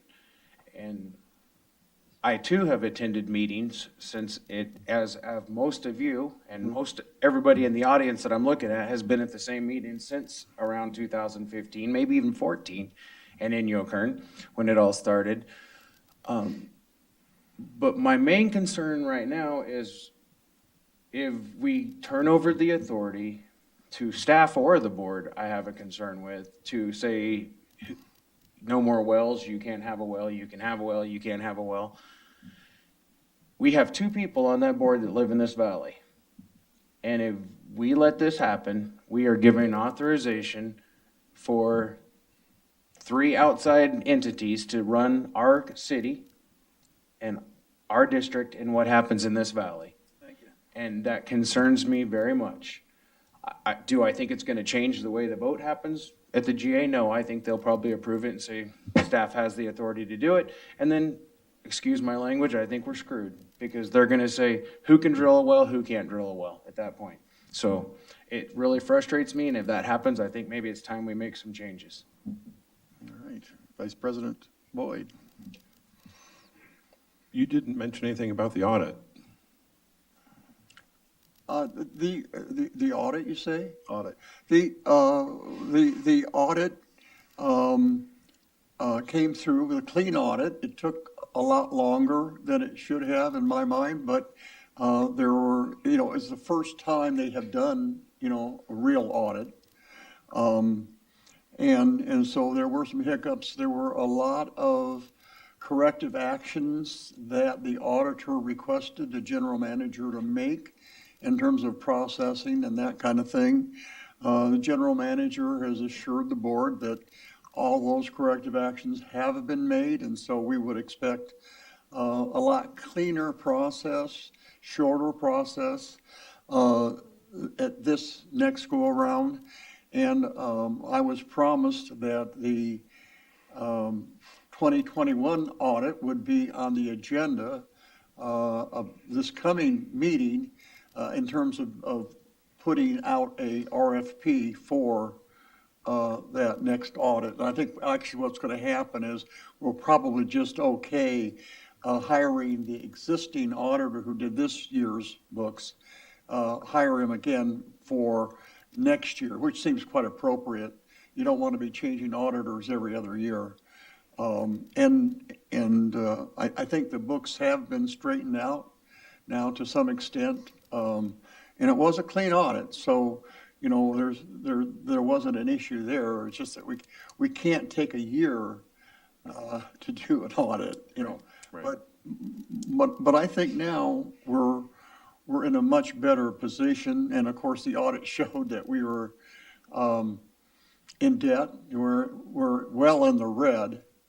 But it's not the auditor's job to criticize one way or the other if you're in the black or the red. It's just, this is where you are, all right? So it's a clean audit in terms of there were no issues about where the money went or where the money is or why the money was spent. It was just, they know where all the money is and this is what it is. And clearly we're in the red at the end of 2020. Well, thank you for keeping the pressure on them. I don't think we'd have an audit right now if you hadn't put yourself at personal risk and pushed the GA for the past 6 months to put that together. Thank you. Thanks. Or any other comments from the board? All right. Don, is there anything you want to add? All right, very good. Then we will move on to item F, comprehensive adjudication. Jim. Yeah, this should be relatively brief, as there's not a lot that has happened since the last board meeting in June. At that time, you'll recall that I reported on the case management conference that was held on May 20th. It was held before Judge Claster, and that was the first time that any of the parties had been before him. Everybody, he's a complex judge, everybody likes him, all the other parties and attorneys. And the one thing that the judge did note during the hearing was that he was not assigned to the adjudication case by the Judicial Council, and that's required by statute. And it was explained to the judge that we tried to handle this by way of stipulation with all the parties, and that's why we were down there. But he wants it to be official from the Judicial Council before we get too far into there. So the parties are working on an order and a request to have the Judicial Council assign Judge Claster permanently to the cases. Doug's office is taking the lead on that, and they've actually spoken with people at the Judicial Council. So we're hopeful that it'll go fairly quickly, but there is no indication that the case is going to slow down or in any manner while we're waiting for that official assignment. Really, there's nothing else that's occurred, but I'll just give a couple of reminders of the bigger rulings that the judge made on at the May 20th CMC. The first one being that the court issued a further extension of the $1,000 waiver for the initial appearance fee. So that means if anybody's out there that's received a mailer or a notice from the Water District, you're able to file an answer, and there'll be no court fee, which is generally scheduled for the first 18 defendants at $1,000. I'll tell you, I just filed an answer for a client in the Cuyama Basin adjudication with a $1,000 fee and that local court costs. I think the whole thing was over $1,500 just to file the answer. So if you're going to appear, get in there while there's no fee, because they can be real. And then the last thing, the judge also issued a stay of discovery on the 3 cases that are the adjudication, Mojave's against the district's adjudication, Searles Cross complaint. So again, if somebody were to file an answer or has filed an answer, primarily de minimis or small mutual, there's basically nothing for them to do until the end of November. We have a further case management conference until December, so that provides parties with the opportunity to file an answer and then not have to worry about it. The 6-month stay on discovery also coincides with the DWR facilitation efforts, which are supposed to be ending around the end of the year. And I believe the judge wanted to provide the parties with some opportunity to try to see what kind of progress they can make with this process. That's all I've got for the adjudication. Be happy to answer any questions. Okay, so I'd like to give the public an opportunity to ask questions first.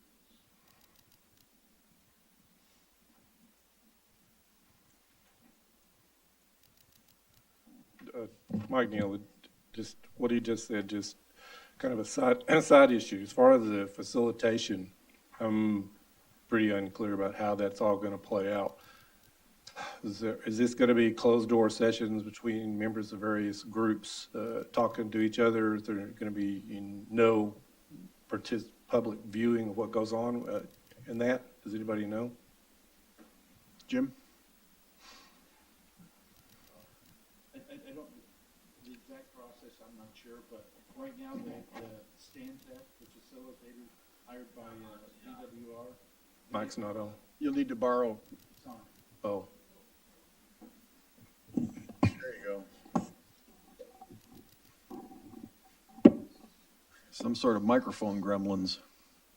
Yeah, so the stakeholder assessments, whereby Stantec goes and talks to various members of the community. They could be entities, they could be private persons, they could be persons that are representing a larger group. Those are going on right now. It's my understanding that they're They're getting close to the end, maybe another week or two, and they all might be, I'll defer to Don in a second on that.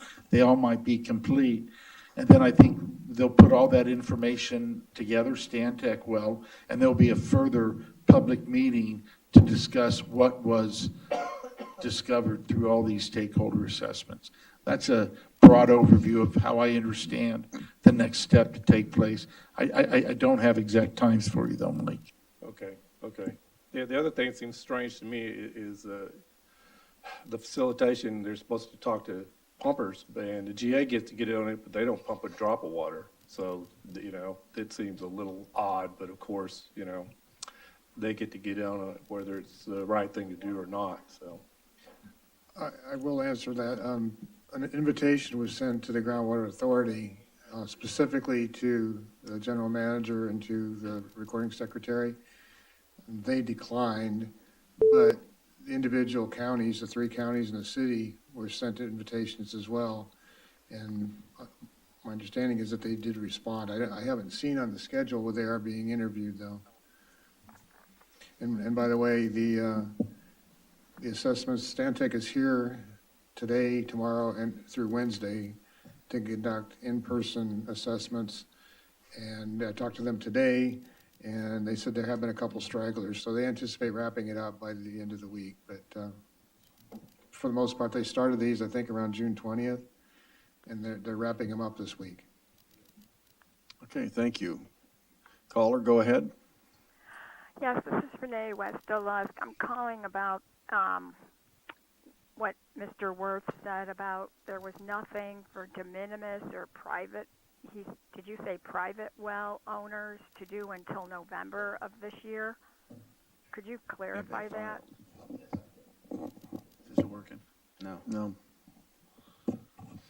Yes, what I said is that on May 20th, the court issued a 6-month, 180-day stay on discovery. It means nobody can ask the other party questions, and pretty much the case is just it's not in limbo, but it's being stayed right now, primarily to allow the facilitation process to move forward.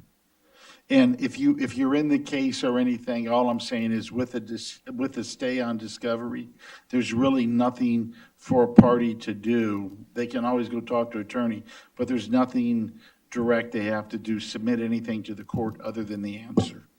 That's all. Okay, thank you. Thank you. Are there any other questions from the public? Okay, directors. Questions? I only have one. I want to make sure what Jim mentioned that kind of hits with what Renee was saying. So I want to make sure, how long do they have to file without a fee? They need to answer by when, so that's out there. July 31st, 2022, right now. Okay, so very quickly. Yeah, I guess so. It's already been a couple months since the case management, didn't even realize that. If we're still seeing answer coming in, there's no reason why we can't make an additional request to the court prior to the December 2nd case management conference. Always an option. All right. Then let's go ahead and move on to item G, General Manager and Staff Update. Number 1, water production. Okay, well, number 1 is safety. So I'm going to cover that first, as I always do. Really? As of today, I know it's listed that way, but I always cover safety first. All right, go ahead.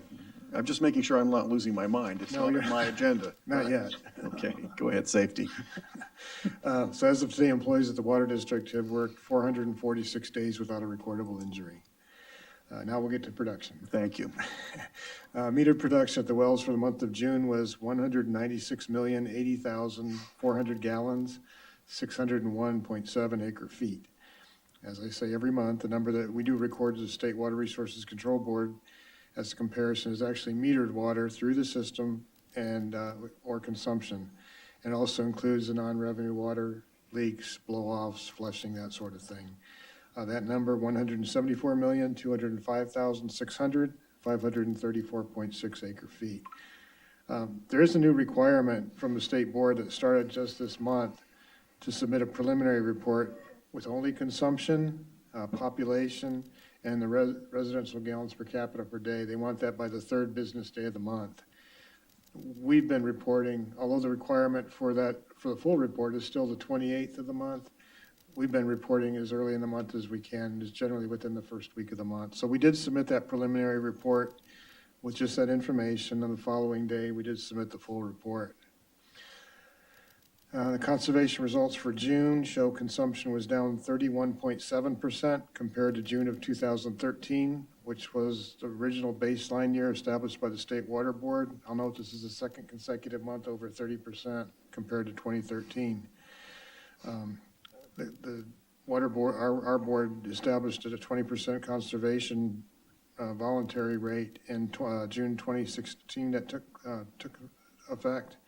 And to date, because of those 30% plus results, we're up to 23% now. So we're well exceeding our goal.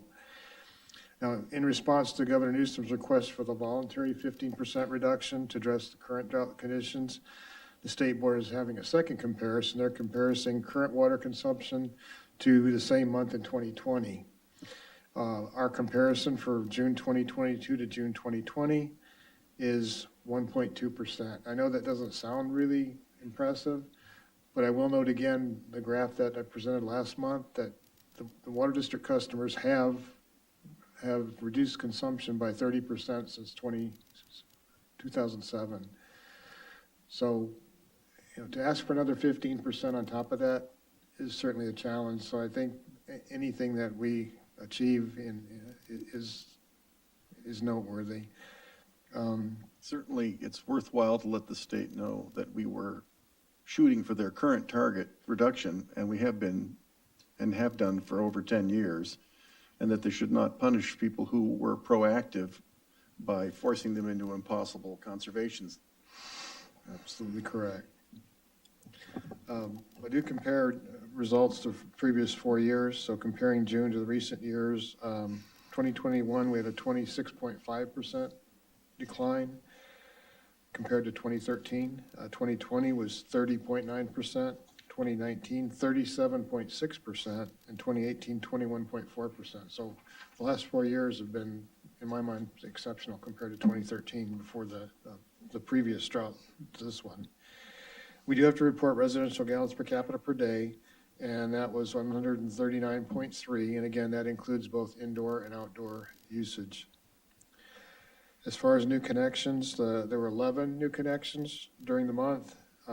So for the fiscal year, which ended June 30th, there were 74 new connections, and those new connections have contributed $423,984 in capital facility fees, $55,748 in June alone. As far as public outreach, the community collaborative meeting, which is usually the first Tuesday of the month, was canceled and rescheduled for tomorrow, so I do plan to attend. I've been invited to be the guest speaker at the July 20th Rotary Club meeting, so I will be attending that.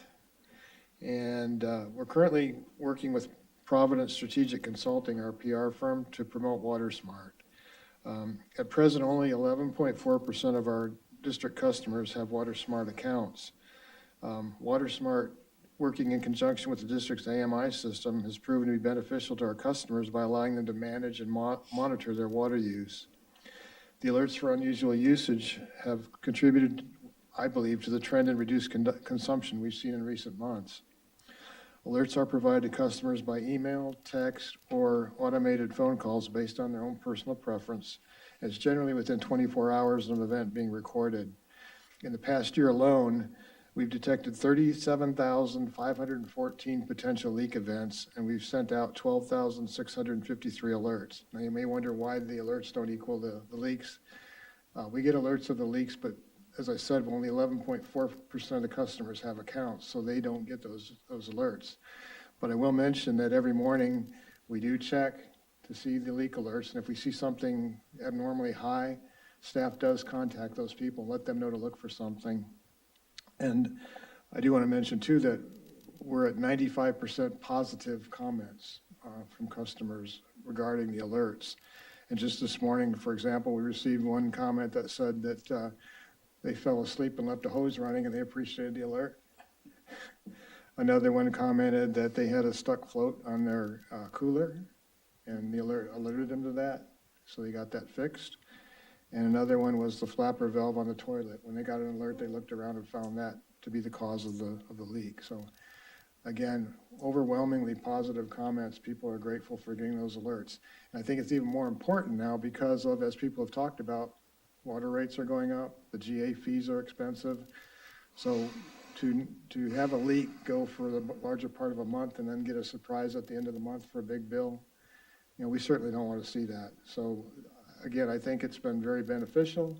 I acknowledge the board for having the foresight to put in the AMI system when they did. When we did that, I don't think you could have anticipated the type of conditions we're dealing with the drought, the higher water rates, the additional fees. So that, in conjunction with WaterSmart, I think is an excellent way for customers to be able to monitor and to manage their water. So we're focusing again with Providence Consulting. They put together a campaign for our Facebook page, and I think they've already put out 2 Facebook postings to encourage people to sign up. And staff, Lauren and Amber have been working on a billboard. We do have 2 billboards we maintain, and every so often we try and put new messages out for people. And I know Lauren's, Providence is asked to look at that and perhaps make it consistent with the messaging they're doing. So we're working on a billboard as well to promote WaterSmart. Question? Sure. Is there an abbreviated WaterSmart that we could offer to the residents in the valley that aren't on the water district? There's not an abbreviated, no. You sign up for an account and you have all the features. Something that you could buy as a single person home? No, it's just customers of the water district uses our record-keeping system to alert the customers when they're having excess water use, possible excess water usage. And that's one thing that I don't want to let too much out, but that's one thing I plan to present at the Rotary Club is promote that with some screenshots of some of the features and hopefully, again, word spreads on it. Finally, we did receive word this morning that our application to renew the District of Special Leadership Foundation's District of Distinction Award finally was approved for renewal. We've received that. We've received accreditation for that since 2015, so we're allowed to continue to do that. And we've been waiting for that to come through for several weeks. So it's likely to be presented virtually next month. I've proposed that to the Special Leadership Foundation, and hopefully they'll do that. That's all I have for that part of the report. Any questions? Other questions? Board questions? No, I just want to say that it saved us quite a bit of money this week. We were on vacation and got a notification. And so it is a great benefit. So. Well, I will note, we do get some negative comments. Basically, most of them are that they're being bothered by these alerts too often. But we do make it clear that you can set your personal preferences, your thresholds. So you need to go into your account and say, well, if I normally use 1,500 cubic feet in a month, I'll set my threshold at 15 or whatever. Obviously, summer months, it's different than winter months, but if you're not setting thresholds and you're getting alerts, the system's doing what it's supposed to do, and it's not intended to be a nuisance. But again, we tell customers, you can go in there and customize it and put the thresholds in and cut down the number of alerts that you do get. And again, you set the preferences. Do you want a text message? Do you want an automated call? Do you want an email? Do you want all 3? So again, I believe it's a wonderful benefit to offer to our customers, and I do wish that we'd see more people sign up for accounts than just 1,464 or 1,474, something like that. And we do send out those notices to about 60% of the customer base, because if we have your phone number or your email address, we still have that ability to push those out, even if you aren't signed up, and you'll get notices. So when you sign up, that's when you can adjust those thresholds, so you may not get as many notices. I may not be signed up. You may not be. Probably not, okay. I would But encourage we you. did get notified, so thank you. It probably saved I would us several encourage you to do $100s. so. You can increase the percentage of positive comments a little bit now. I had a gentleman call me this last week, or actually 2 weeks ago, and he has a business close to the front gate down here. And he was getting notices quite often it was. And he had no leaks or anything down there. And it was suggested that different things that were being transmitted on the waste, or on the base would screw with those things. Is that true? No, it's different systems. And if anyone has that problem, we can check and make sure, because it's just looking at what the numbers are. A lot of times what we'll see is if a customer has an evaporative cooler, that threshold is set at 0 for leaks, and so that's a continual use, and so they'll start getting those alerts for a swamp cooler. The only interference that would be seen would be from wireless communications that use the same frequency, but that would not affect the reading. Right, what'll Only happen the is we just communications. won't receive the information. We won't receive erroneous, just no information at all. Not get notified at all. Okay, In so, that but case. he's been getting a lot of overuse warnings and stuff down there. And nobody could find anything. The water district actually went out and took a look at it, and there was, Yeah, and it could be just the thresholds aren't set for what he actually uses. yeah, okay. Okay. So Lauren just reminded me that they've been putting together a pamphlet to have available in customer service for people to pick up, again, to promote Water Smart. We really want to make an effort to get word out, to the benefits of signing up for an account. So I'd like to see those numbers increase significantly. Again, the way it's been received by customers has been very favorable, 95% positive comments. And I can't tell you how many, when we read the conversations in the morning, people are grateful and say, thank you. I appreciate giving us a heads up, and we found the cause of this alert. So, and had they not gotten the alert, could have gone on for several days, and they could have got a multi-$100 water bill. Well, in our case, I'll just elaborate a little bit, how beneficial it was. Ours is a 2-inch line to fill the swimming pool, so our pool guy came, turned on the 2-inch line, cleaned the pool, left. And we got a notice a day later, so a 2-inch line ran for a long time. So if it would, we would not have got the notification, it would have ran for 5 days. So it would have been excess of $1,000, so it was very beneficial to us. I have to tell you, my favorite comment I've seen was simply, "My husband is irresponsible." Maybe we are signed up. Yeah, your wife signed you up, yes. I was hoping you could maybe clarify something for me. I look on the website for the State Water Control Board, and when I look at it under the SB 606 and AB 1668, when I read it, it indicates, or I think it indicates, this is where the problem comes in, is that they were supposed to have finalized the applications for indoor and outdoor by the 30th of June of 2022. And yet I don't get any indication that they've actually finalized anything except for maybe the indoor that's still being argued.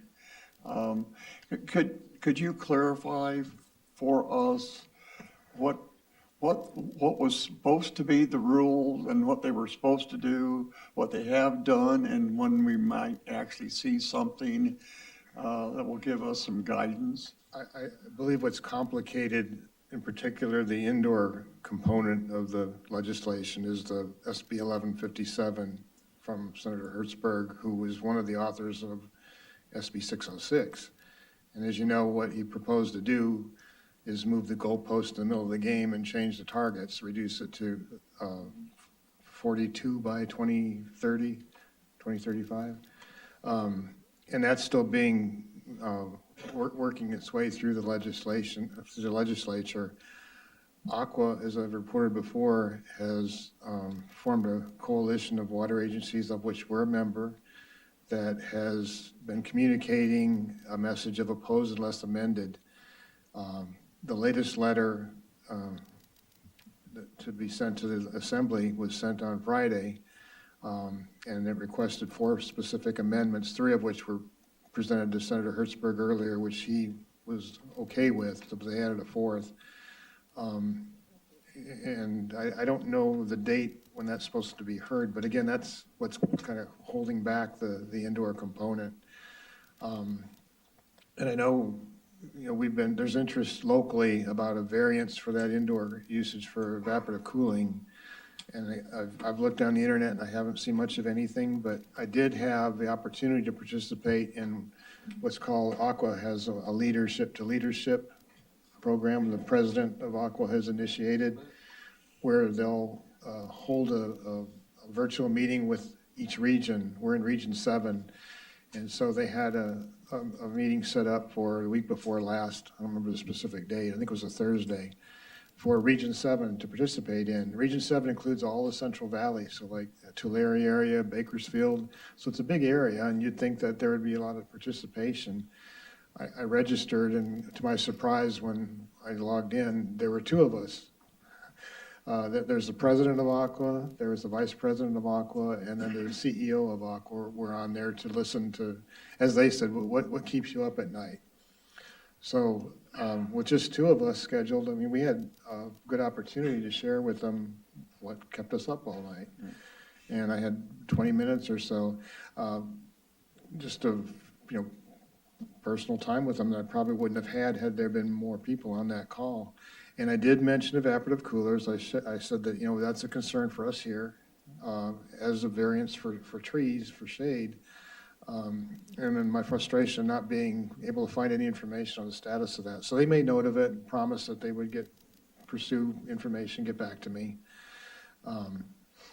Also, one benefit for that call was that, I talked to them about the number of lawsuits and what's going on with the Groundwater Authority, the GSP, and they knew to some extent what was going on, but it perked their interest, and they made a commitment to visit our water district sometime this year. I suggested it be after August or September, but all three of them, Dave Edgerton, the CEO, he was the first one to say, I'd like to come out there and see what's going on in your district. And then Pam Hasty, or Pam Tobin, I should say, the president, said, I want to come. And Kathy Green said, I want to come too. And I did tell him, in the 10 and a half years I've been here, we have never had a visit from senior Aqua leadership. We've had the local regional, Michael Cervantes has been here a couple times, but nobody from statewide leadership. So I'm hoping they do follow through on that. I think it'd be very, very, very nice to have them come visit us and see what's going on here. But I mean, to answer your question, the outdoor component, you're right. I think it was supposed to be this month that they were supposed to come up with that or publicize it. And I haven't seen anything to indicate that they've done that. They did, as you know, do the surveys. They engaged with a company to use aerial photography and software programs to look at individual yards and use a computer to come up with what they thought would be appropriate targets for outdoor. And we hired a company to help us with that. It was very beneficial to spend that amount of money to go through what the state was coming up with and verify it. But again, there's no confirmation on a final number that I'm aware of, and I'm not aware of any new deadline. One deadline is ignored or passed over, and they don't develop another deadline. I mean, this is part of the law, right? I mean, isn't it embodied in those two ordinances? If there is a deadline, I'm not aware of it. I mean. Okay, it just seems very disorganized, if you would. But. Well, for God's sake, don't get the state organized so that they can Oh, apply the no, I law. wouldn't- Let's just no, let I'm them, sorry. don't tell them that they need to get. I agree with you. It's discouraging, but it's even more discouraging if if they are ever able to put those restrictions in place. Right, any other questions up till now? Anybody? No? Okay. Carry on, sir. Okay, the next item 3 is the mid-year board workshop, and Lauren's been very good about sending out reminders. If you have anything you wish to put on the agenda for that meeting on the 25th, Monday the 25th, we'd like to get that to President St. Armand, Lauren, and myself by this Friday. Director Torres submitted some ideas, and that's that's all we have. We have a normal update on district goals. That's always on there. And then the draft final report on the 10-year financial analysis will be distributed to the board prior to that workshop for discussion at the board meeting. Okay. All right. Any questions on that? All right, then it's item 4, booster stations and tank projects. Renee? All right, we actually have some pictures to go with this. We'll start with the booster station up at the Gateway Tank site. We did receive the pump cans I've been waiting for. Got them about a week early, but still, we did have to wait quite a while. Meanwhile, they were working on the bypass piping. This is what these few photos that I have here are of. That is now installed, been tested, and it was all finished, the tie-in last week. You can go through those, Lauren. There's a few just to show you some pictures of some of the installation. And they're now proceeding with excavating for the pump cans. There'll be a verification tomorrow of the elevations for those. Then they'll get to compacting around those. So for the tanks, that's what some of these pictures are here. This is the first tank going up at the Gateway site. They're up to the 3rd ring now. I got the floor in, got the first, the second. Now this week they're working on the 3rd ring. And just give you an idea of what some of the, what it takes to put it together. Some of the, I don't know, I'm going to call it scaffolding, but so that they can work what they have to install as they go up. They should be ready for inspection of welds by the end of next week. So it's all moving along smoothly. Okay, any questions on that? All right. Post-earthquake Cal OES reimbursement, item 5. Well, this should be the last month I'll have to report on this because we did receive the check. The check is no longer in the mail? No. All right, nice. It was, all right. Yeah, it was a $55,000 check from Cal OES, so that completes all the payments we were waiting for all those reimbursable projects. Yes. I want to take this opportunity to compliment the staff again for their service, for their preparations for and their service after the earthquake, and for dogging the state to get the It's a lot of paperwork. The assistance, the financial assistance necessary to restore full service. Thank you very much. Okay. Financial status. Through June, we have received revenues of $16,376,000, which is actually $640,000 less than budget. On the expenditure side, we have $17,030,000, which is $664,000 below budget. So our net right now is at a negative $653,000, which is $24,000 better than our budgeted net. We do still have revenue coming in during the month of July that will be accrued back, and so these numbers are not finalized. Still have to go through the year-end process. Capital expenditures to date of about $3.7 million, and $2.1 million of that is funded through the COP bond proceeds. And we have debt service principal of $1,111,000. Okay, very good, thank you. Any questions on that? All right, let's go to solar production. Okay, for June, this is phase 1, so it does not include the Well 35 site. We have savings of $49,667, which is just below the guarantee of $49,672. We do make up for that on the phase 2, which we have a savings of $2,367 versus the guarantee of $2,034. So we're still coming in ahead. Okay. All right, any questions on that? Yeah, I got one. I don't know if you'd have any comparison numbers or anything, but what we pay now for electrical, or SCE, which I notice is about 60 to 70,000 in that area right now. How does that compare to before we started solar? I know that there have been increases, but are we still saving money as far as our past billings go? Yeah, we're still below what we were paying in the past, quite a bit, I believe. I don't Quite a remember bit. amount, but yeah, probably at least double that, I think, is what we were at monthly. So you were over 100,000, 110,000? Okay. So yeah, we're still saving money, good investment. It's covering the debt service. When's the debt paid off? Can't remember if it was. 20 years? I think it was 20. I thought it was 12 years, 12 years. You got 12 years? So 2028. 2028, all right. That's it? Then we'll generate some funds. Some money? Okay. All right. Any other questions on that? All right, item 8, conservation. So calendar year 2022, we have received 40 wastewater reports, made 40 contacts, 4 formal warnings issued, but no penalties yet. We've taken corrective action. All right, very good. I think most people in town or in our district are conscientious. All right, item number 9, arsenic treatment facilities. The district received the stainless steel under drains for replacement at Arsenic Plant 1 on the 27th of June.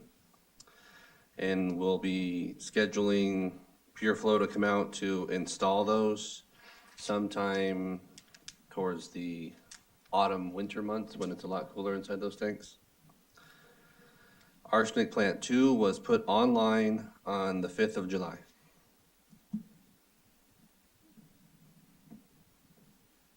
Okay, any questions?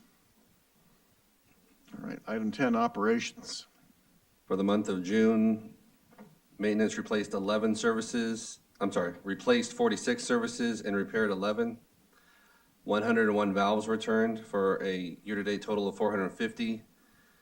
NODES ran 24 times, saving 145,860 gallons, bringing our grand total to 8,542,475 gallons.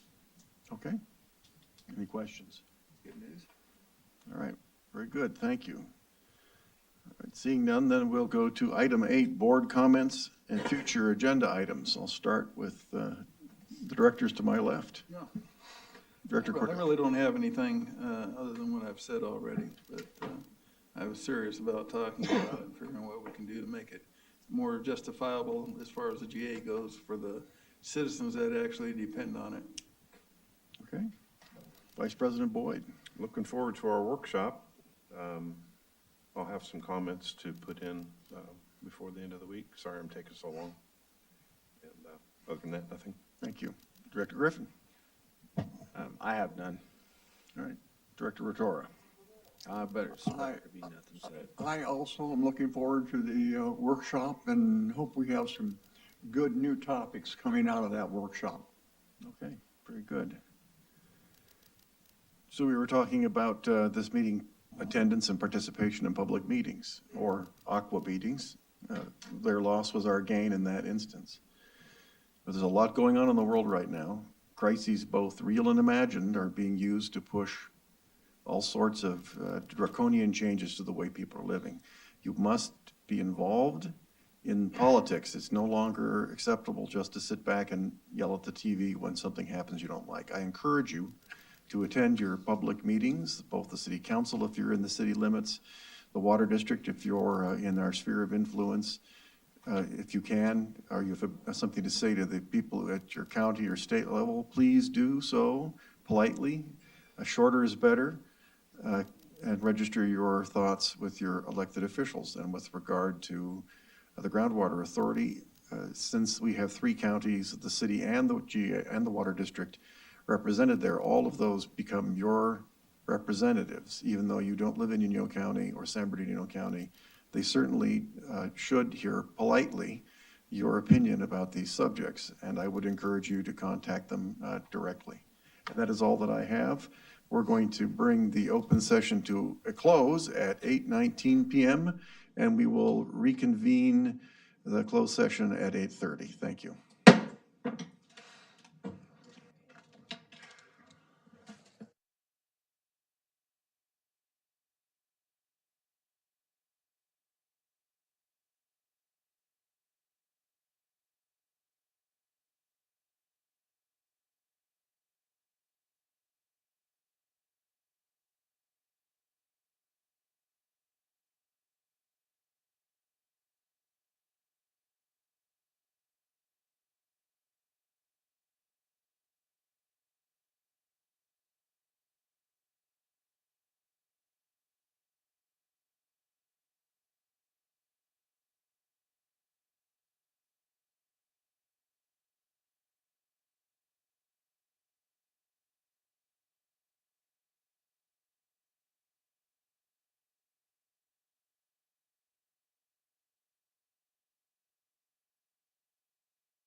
All right, good evening, ladies and gentlemen. We're going to call ourselves back into open session at 10:26 PM.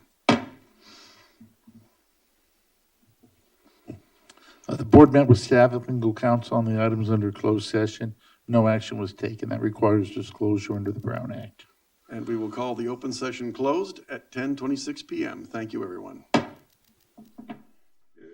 What do we have to do to